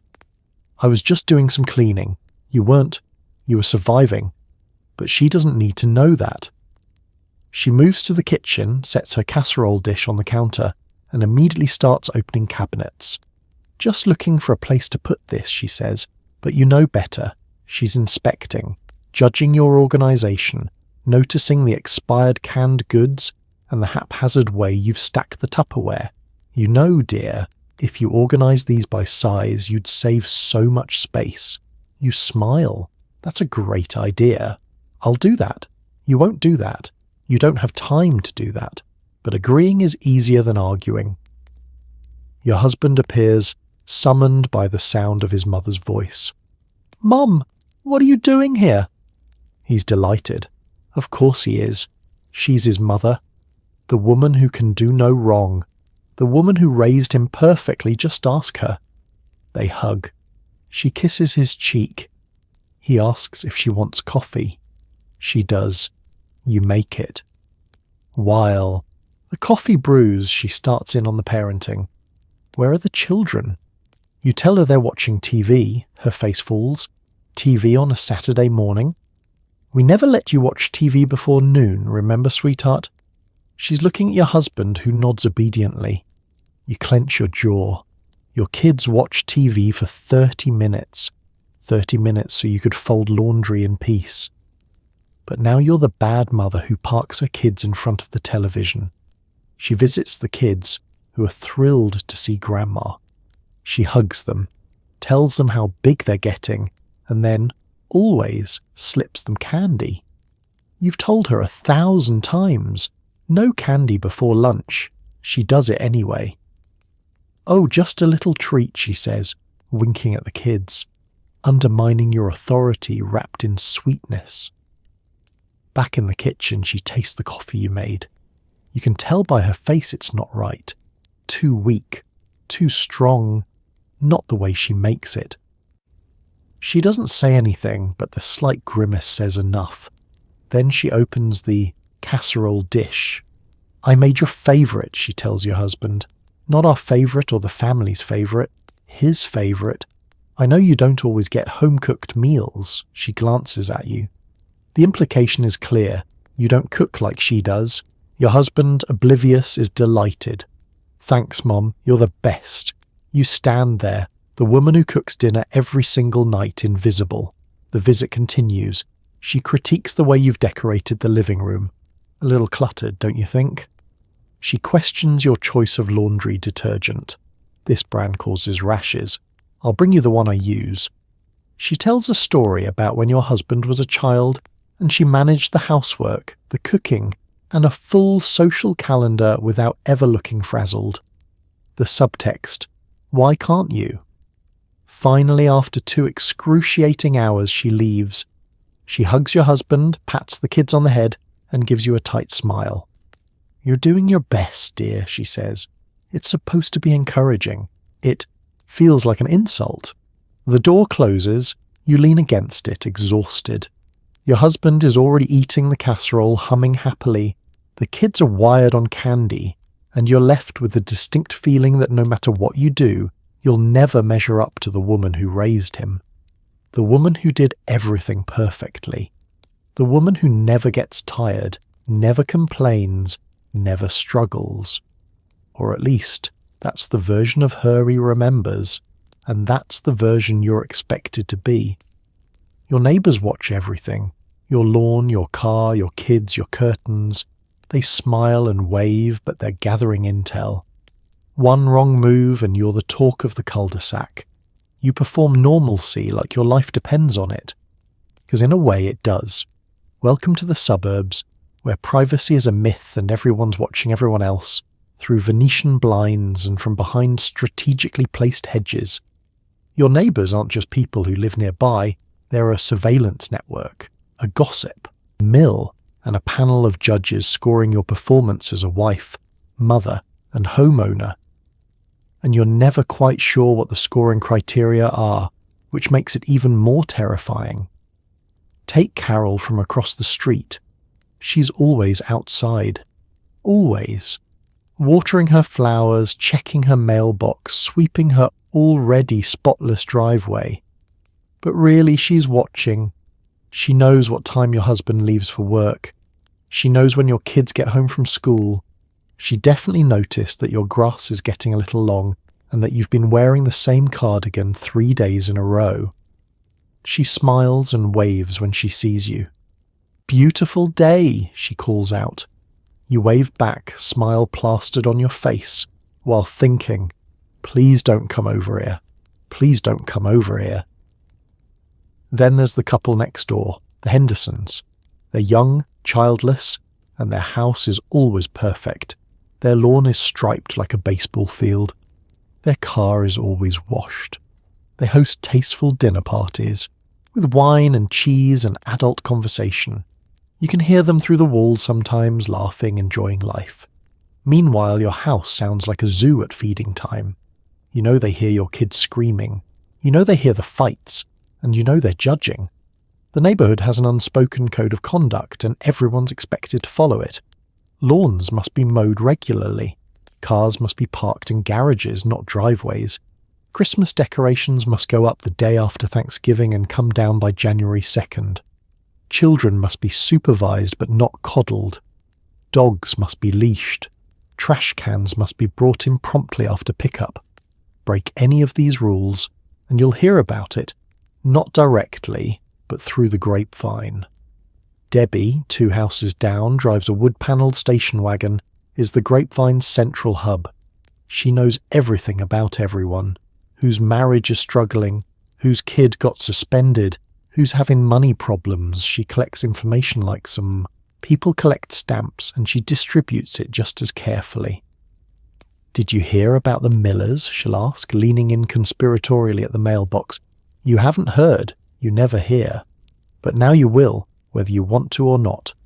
And then she'll add casually, almost as an afterthought, "I noticed your husband's been coming home late this week.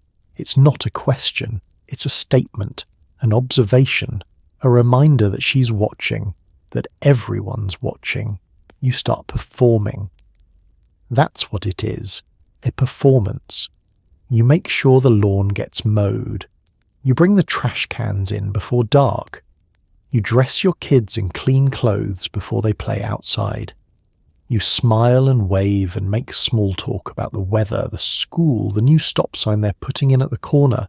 You participate in the block party, bring a potato salad, laugh at appropriate moments. You blend in. Because here's what you've learned. Being talked about is dangerous. Once you become the subject of neighbourhood gossip, you're marked. You're the woman with the messy house, the woman whose husband works late, the woman who yelled at her kids in the driveway, the woman who's going through something. And once you're marked, everything you do is interpreted through that lens. So you perform normalcy with the dedication of a method actor. You maintain the facade, happy marriage, well-behaved children, clean house, manicured lawn. Even when you're falling apart inside, even when your marriage is barely hanging on, even when your kids are terrors and your house is chaos. Because the neighbours are watching, and in the suburbs, reputation is everything. You close the curtains, finally alone, and exhale. For the next few hours, you don't have to perform, you don't have to smile, you don't have to be the perfect neighbour. But tomorrow morning, when you step outside to get the newspaper, you'll put the mask back on, you'll wave at Carol, you'll chat with Debbie, you'll pretend everything's fine, because that's the price of living here. Surveillance disguised as community, judgment disguised as concern, and you'll pay it every single day with a smile. You used to paint, or write, or play piano. But there's no time now. Your hobbies died quietly, buried under laundry and grocery lists. Sometimes you think about picking them up again, but then someone needs something, and the moment passes. Again. There's a box in the back of the closet shoved behind winter coats and old photo albums. You haven't opened it in years, but you know exactly what's inside. Your art supplies, brushes stiff with dried paint, a palette covered in ancient cracked acrylics, half-finished canvases that once felt important, urgent, alive. Now they're just relics of a person you used to be. You used to paint. Every weekend you'd set up in the spare room, back when there was a spare room, before it became the kids' playroom, and lose yourself in colour and form. You weren't great, but you were improving. You had vision. You had ideas. You'd spend hours mixing colours, experimenting with techniques, creating something that was entirely yours. It made you feel like a person, not just a function. Then you got married. Then you had kids. And suddenly there was no time, no space. No mental energy left at the end of the day for creative pursuits. At first you thought it was temporary. Just while the kids are babies, you told yourself. Just until they're in school. Just until things calm down. But things never calmed down. They got busier, more complicated, more consuming. The piano sits in the living room, dusty and out of tune. You used to play for hours Chopin, Debussy, clumsy attempts at jazz. Your fingers knew the keys intimately. Music was your language, your escape, your joy. Now the piano is a piece of furniture, a surface for displaying family photos. Your daughter took lessons for 6 months before quitting. The piano teacher suggested you play with her, practice together. You laughed. When? When exactly would you do that? Sometimes late at night when everyone's asleep, you sit on the piano bench. You don't play, that would wake people up. You just sit there, fingers resting on the keys, remembering what it felt like to create sound, to make something beautiful. Then you stand up, go to bed, and forget about it until the next time the longing ambushes you. Or maybe your thing was writing. You kept journals, wrote poetry, started 3 novels you never finished. You had notebooks everywhere, filled with observations and ideas and fragments of stories. Writing made you feel understood, even if no one ever read it. It was a conversation with yourself, a way of processing the world. Now you write grocery lists, permission slips, thank you notes. The only narrative you're crafting is the ongoing story of domestic maintenance, and it's not a bestseller. Your old notebooks are packed away somewhere, probably in the same closet as the art supplies. You told yourself you'd get back to it someday. Someday when the kids are older. Someday when you have time. But someday keeps getting pushed further into the future, and you're starting to realize it might never come. The worst part isn't that you stopped. It's that you barely noticed when it happened. Your hobbies didn't end with a dramatic farewell or a conscious decision. They just faded, quietly suffocated under the weight of more pressing obligations. There was always something more important. A child who needed attention, a house that needed cleaning, a husband who needed dinner. Your creative pursuits were luxuries you couldn't afford, and maybe that would be fine if you didn't sometimes catch glimpses of who you used to be. You'll hear a song and remember how your fingers would interpret it on the piano. You'll see a sunset and think about how you'd paint it, the colours, the technique, the feeling you'd try to capture. You'll have a thought worth writing down, but by the time you find a pen, someone's calling your name and the thought evaporates. You've become a ghost haunting your own abandoned dreams. Sometimes you fantasize about reclaiming them. You imagine setting up an easel in the garage, buying new brushes, painting for just an hour a week, or sitting down at the piano and relearning those pieces you used to know by heart, or opening a fresh notebook and writing something, anything, that isn't a to-do list. But then reality crashes in. Where would you find the time? When would you fit it in between cooking, cleaning, chauffeuring, managing, maintaining? And even if you found the time, would you have the energy? Would your brain, so completely occupied by the logistics of running a household, even remember how to think creatively? You're not sure. And that uncertainty is almost worse than the loss itself. So the box stays in the closet. The piano stays dusty. The notebooks stay packed away. Your hobbies remain buried, quiet casualties of a life that demands everything and leaves nothing for yourself. And you tell yourself, again, that someday you'll get back to them. Someday when things are different. But deep down you're starting to suspect that someday is a lie you tell yourself to make the loss bearable. No one asks how you are. Not your husband, not your kids, not your friends. You're fine. You're always fine. Because if you're not fine, everything falls apart.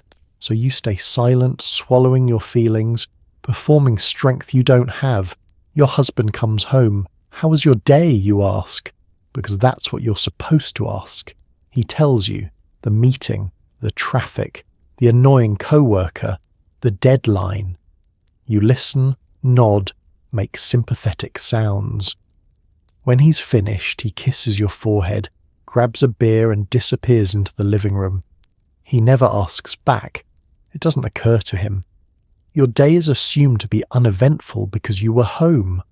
What could possibly have happened? The kids burst through the door after school. How was school, you ask? They tell you in fragments, in complaints, in rapid-fire streams of consciousness. Someone took their pencil. The cafeteria served pizza. They have homework.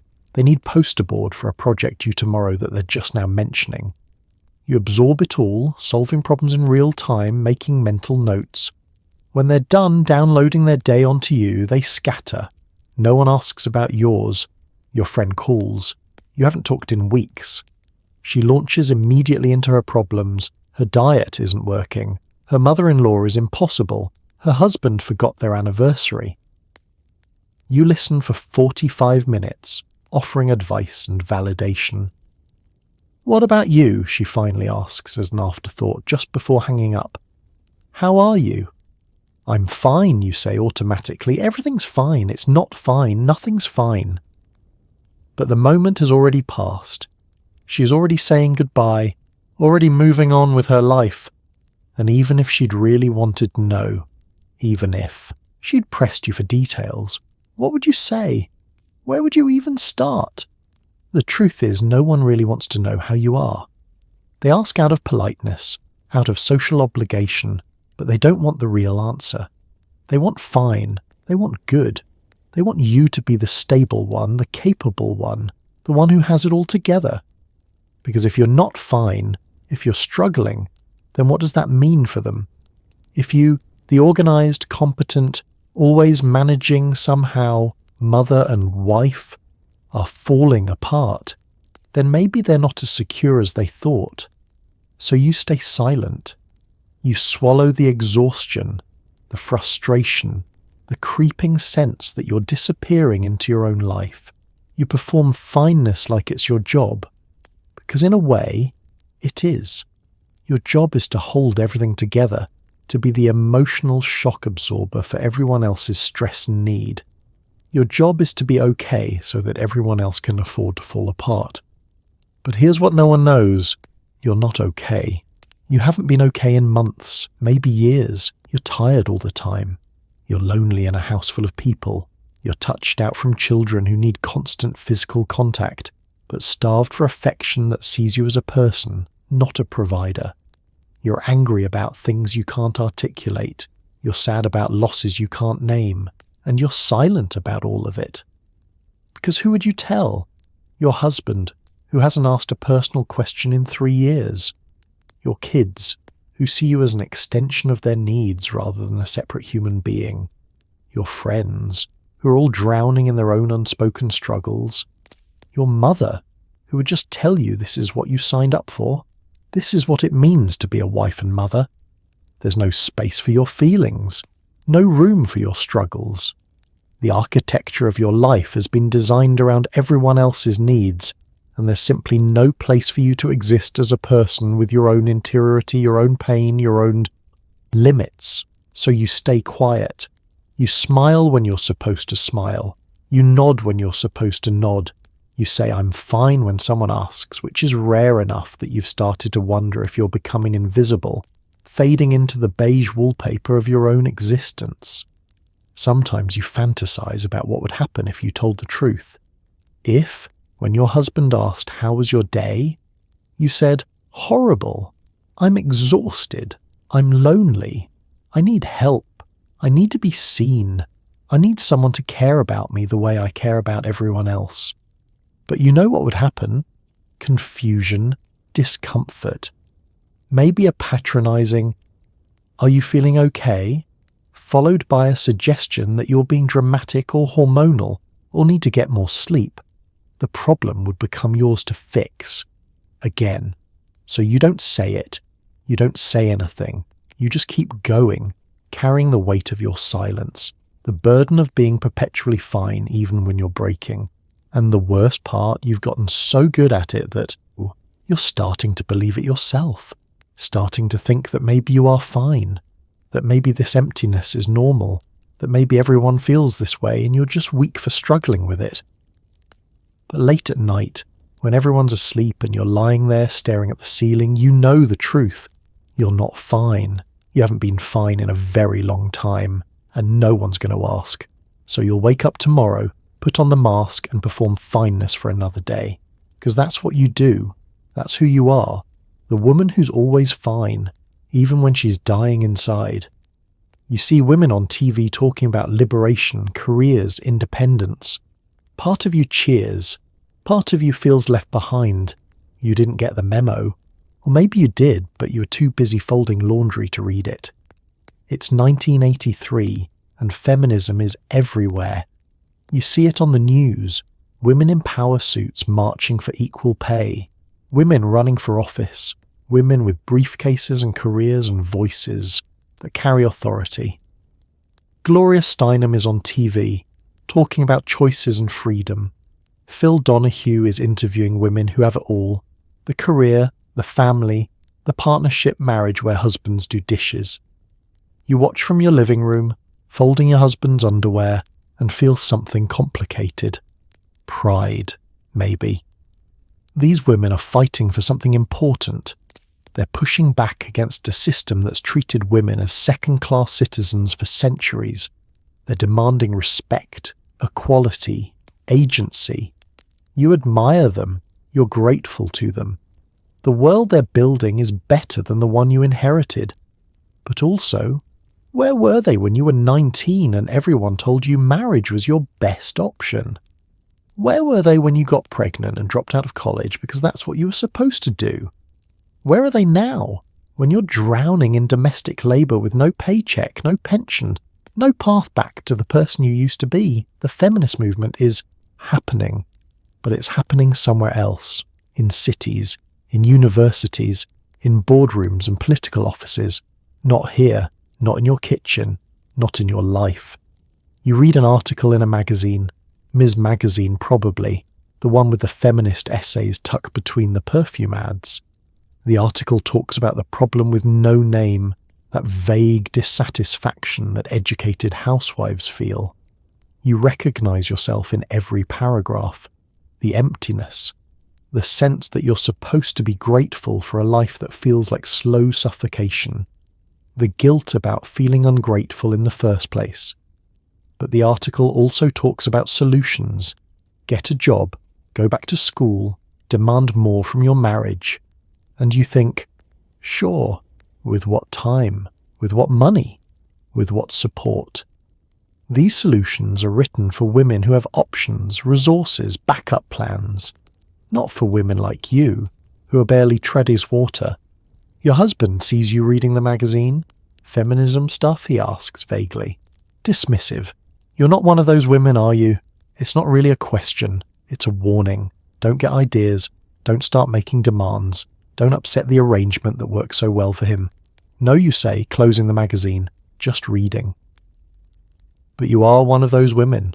Or you want to be. Or you would be, if you could figure out how. If someone would tell you how to be a feminist when you've already signed up for a life that feminism is actively critiquing, how do you liberate yourself from a cage you've been told is a castle?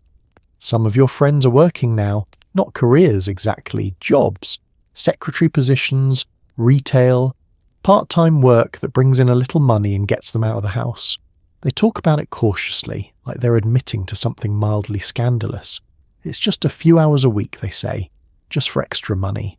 They're defensive because they know how it sounds. Like they're not satisfied being wives and mothers, like they're abandoning their children. Like they're selfish. You've thought about getting a job. But who would watch the kids? Daycare costs money you don't have, and your husband's already made it clear. Your job is here, at home. The fact that it's unpaid and unappreciated is irrelevant, so you watch the feminist movement from the sidelines. You cheer quietly when you see progress. You feel a flicker of hope when you hear about new laws, new opportunities, new possibilities for women, but you don't feel included. This revolution is happening for your daughters, maybe, for the next generation. But for you, it's too late. You made your choices, or had them made for you, and now you're locked in. Except sometimes, late at night, you wonder, what if you hadn't gotten married so young? What if you'd finished college? What if you'd waited, explored, figured out who you were before tying yourself to someone else? What kind of person would you be now? You'll never know. That life is gone if it ever existed. You're here now, in this kitchen, in this marriage, in this life. The feminist movement is changing the world, but it can't change the past. It can't give you back the years you've already spent. It can't undo the choices that have already been made. So you fold the laundry, you make the dinner, you perform the role you've been assigned, and you tell yourself that maybe things will be different for your daughter. Maybe she'll have the choices you didn't. Maybe she'll read about feminism and actually live it, not just watch it happen on TV. That's something. It's not freedom, not for you, but it's something. And right now, something is all you can hope for. Your kids are growing up. Soon they'll leave. And then what? Who are you without them? You've spent so long being mom that you've forgotten how to be anything else. The thought terrifies you. Your daughter is 15. Your son is 13. They're not little anymore. They don't need you the way they used to. They don't ask for help with homework. They don't want bedtime stories. They barely want to be seen with you in public. You're becoming irrelevant in real time, and it's happening faster than you expected. 3 more years.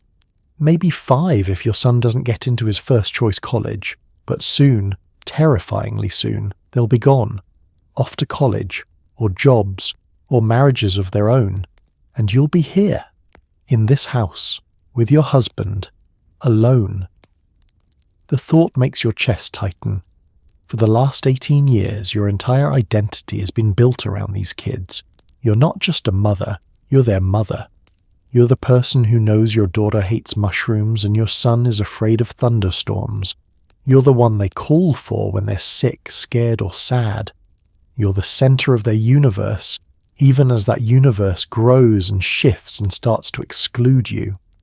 What happens when they don't need you anymore? You try not to think about it, but it creeps in anyway during quiet moments, when you're folding their laundry and realize your daughter's shirts are the same size as yours, when your son's voice cracks and you hear his father in him, when they make plans with friends and forget to tell you. Each moment is a tiny goodbye, practice for the big one. Other women talk about empty nest syndrome like it's something that happens later, to someone else. But you're already feeling it, and your nest isn't even empty yet. It's just emptying, slowly. One slammed door and eye roll at a time. You wonder who you'll be when they're gone. For almost 2 decades, your days have been structured around their needs. School schedules, soccer practices, meals timed to their hunger. Your friendships are with other mothers. Your conversations revolve around parenting. Your purpose has been them. Strip that away, and what's left? A woman in her 40s with no career, no hobbies. They died years ago, buried under PTA meetings and permission slips. No clear identity beyond wife and mother. And the wife part, well, that relationship has been on autopilot for so long you're not sure there's anything beneath the routine anymore. You and your husband will be alone together. The thought should be romantic. A return to the way things were before kids, when you were young and in love and the future was full of possibility. But you can't remember that version of yourselves. You've spent 20 years coexisting as parents, not partners. You've divided labour, split responsibilities, coordinated schedules. But you haven't really talked, really connected, in years. What will you talk about when the kids are gone? When there are no more school events to coordinate, no more teenage drama to manage, no more shared project to focus on? Will you discover you still like each other? Or will you discover you're strangers who stayed together for the kids? Other women have careers to return to. They talk about finally having time to focus on work, to travel, to pursue passions they put on hold. But you don't have that. You opted out of the workforce 20 years ago, and the world moved on without you. Your skills are outdated. Your resume has a 2-decade gap. Who's going to hire a 45-year-old woman whose only recent experience is managing a household? You could go back to school, learn something new, reinvent yourself. But the thought is overwhelming. You're tired. You've spent 20 years giving everything to everyone else. The idea of starting over, of building a whole new identity from scratch, feels impossible. So what do? Keep being a mother even when they don't need you? Become the hovering, clingy parent who can't let go? Or do you fade into the background, become the woman who lives for visits and phone calls and grandchildren who haven't been born yet? Neither option feels good. Sometimes you watch your kids and feel jealous. They have their whole lives ahead of them. Choices, opportunities, freedom. Your daughter talks about becoming a lawyer. Your son wants to study engineering. They have dreams, and those dreams don't include you, nor should they. But it stings anyway. You gave them everything, your time, your energy, your identity. You sacrificed who you were to help them become who they are. And soon they'll leave, and you'll be proud, devastated, happy, lost, all at once. You fold their clothes, still doing their laundry even though they're old enough to do it themselves, because you're not ready to give up this last little way of caring for them. You press their shirts smooth, arrange them in neat piles, and wonder how much longer you'll be doing this. Not much longer, probably. And then what? You don't know, and that terrifies you more than anything. You think about divorce, not seriously, just think about it. What would life look like? Could you survive? You don't know. And that's the scariest part. It starts as a joke. A dark little thought that floats through your mind during arguments, during the silent dinners, during the nights when your husband rolls over without touching you. I could leave. You don't mean it. You're just venting internally, letting off steam. But the thought comes back more and more often, and it's starting to feel less like a joke. You're at the grocery store, loading your cart with the same items you buy every week, and you see a woman you vaguely know. She's alone, dressed nicely, looks lighter somehow. You remember hearing she got divorced last year. Everyone whispered about it. What happened? Poor thing. How will she manage? But looking at her now, she doesn't look poor or struggling. She looks free. The word catches in your mind. Free. What would that feel like? To be free from this marriage that stopped being a partnership years ago? Free from performing gratitude for a life you didn't choose? Free from the constant grinding resentment that's been building in your chest like plaque? You do the math sometimes when you can't sleep. What would divorce actually look like? Financially, you'd be screwed. You don't have a job. You don't have savings, not your own anyway. Everything's in his name. The house, the car, the bank account. In a divorce, you'd maybe get alimony. Maybe. But it wouldn't be enough. You'd have to get a job, good luck with that. A 40-something woman with a 20-year resume gap.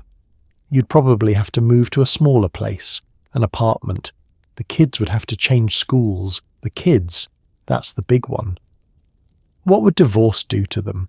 Would they blame you? Would they hate you for breaking up the family? Your daughter is already pulling away. Would she pull away completely? Would your son, who adores his father, choose him over you? And there's the social cost. Divorced women are pitied, whispered about, judged. You'd become that woman, the one who couldn't make it work, the one who gave up. Never mind that your husband checked out of this marriage years ago. Never mind that you've been doing the emotional labour of 2 people for a decade. You'd still be the one who left, the one who broke the vows, the failure. So you don't leave. You think about it. Sure, you fantasize about it, but you don't actually do it, except the fantasy is getting more detailed, more concrete.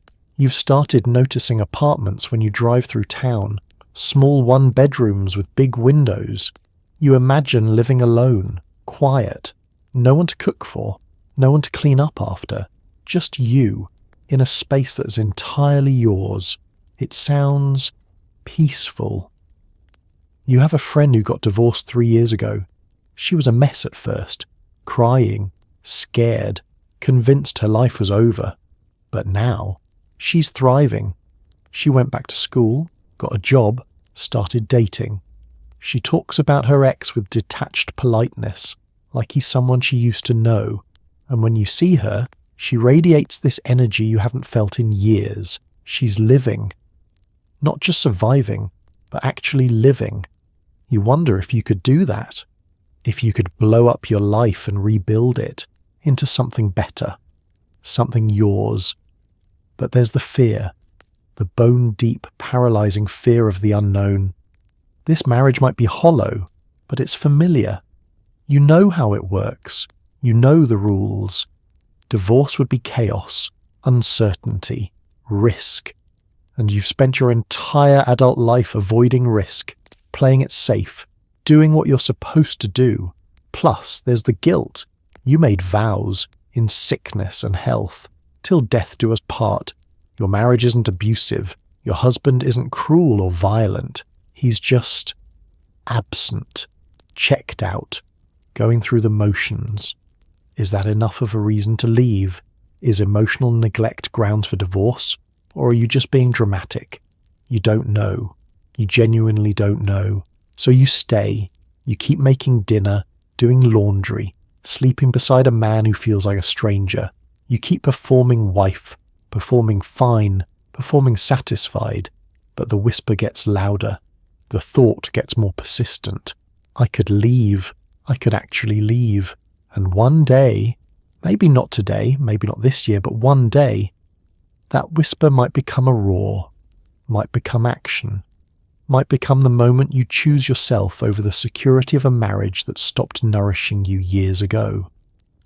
But today you stay, because you're too scared, too broke, and too conditioned to believe that your own happiness matters. Today, divorce is still just a whisper, a dangerous, tempting, terrifying whisper.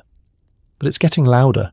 Your doctor gives you pills for anxiety, for sadness, for the vague sense that something's deeply wrong. You take them because everyone says you should feel grateful, but gratitude doesn't fix invisible cages. The appointment was your husband's idea. Sort of. He didn't say, I think you should see someone. He said, you've been really tense lately. Maybe you should talk to a doctor. Translation. You're being difficult and it's making his life uncomfortable. Please get fixed. So you made the appointment, sat in a waiting room, flipping through magazines about organising your closet and pleasing your man, filled out forms asking if you feel sad, tired, hopeless. You checked yes, yes, yes. The receptionist took your paperwork without looking at you. The doctor, an older man with a kind face and absolutely no time, skimmed your forms while you sat on the crinkly paper feeling like a specimen. How long have you been feeling this way? He asked. You wanted to say, since forever, since I stopped being a person and became a function. But you said, a few months, because anything else would sound crazy. He nodded, already writing. Depression and anxiety are very common in women your age. Hormones, stress from managing a household. Nothing to be ashamed of. He said it kindly, but the subtext was clear. This is normal. This is what happens to women like you. Here's a pill. He handed you a prescription. Valium. Take one when you're feeling anxious. It'll help you relax. He smiled. You thanked him. The appointment lasted 8 minutes. You filled the prescription at the pharmacy, the pharmacist sliding the bottle across the counter with practiced disinterest. The label said, take as needed for anxiety. As needed.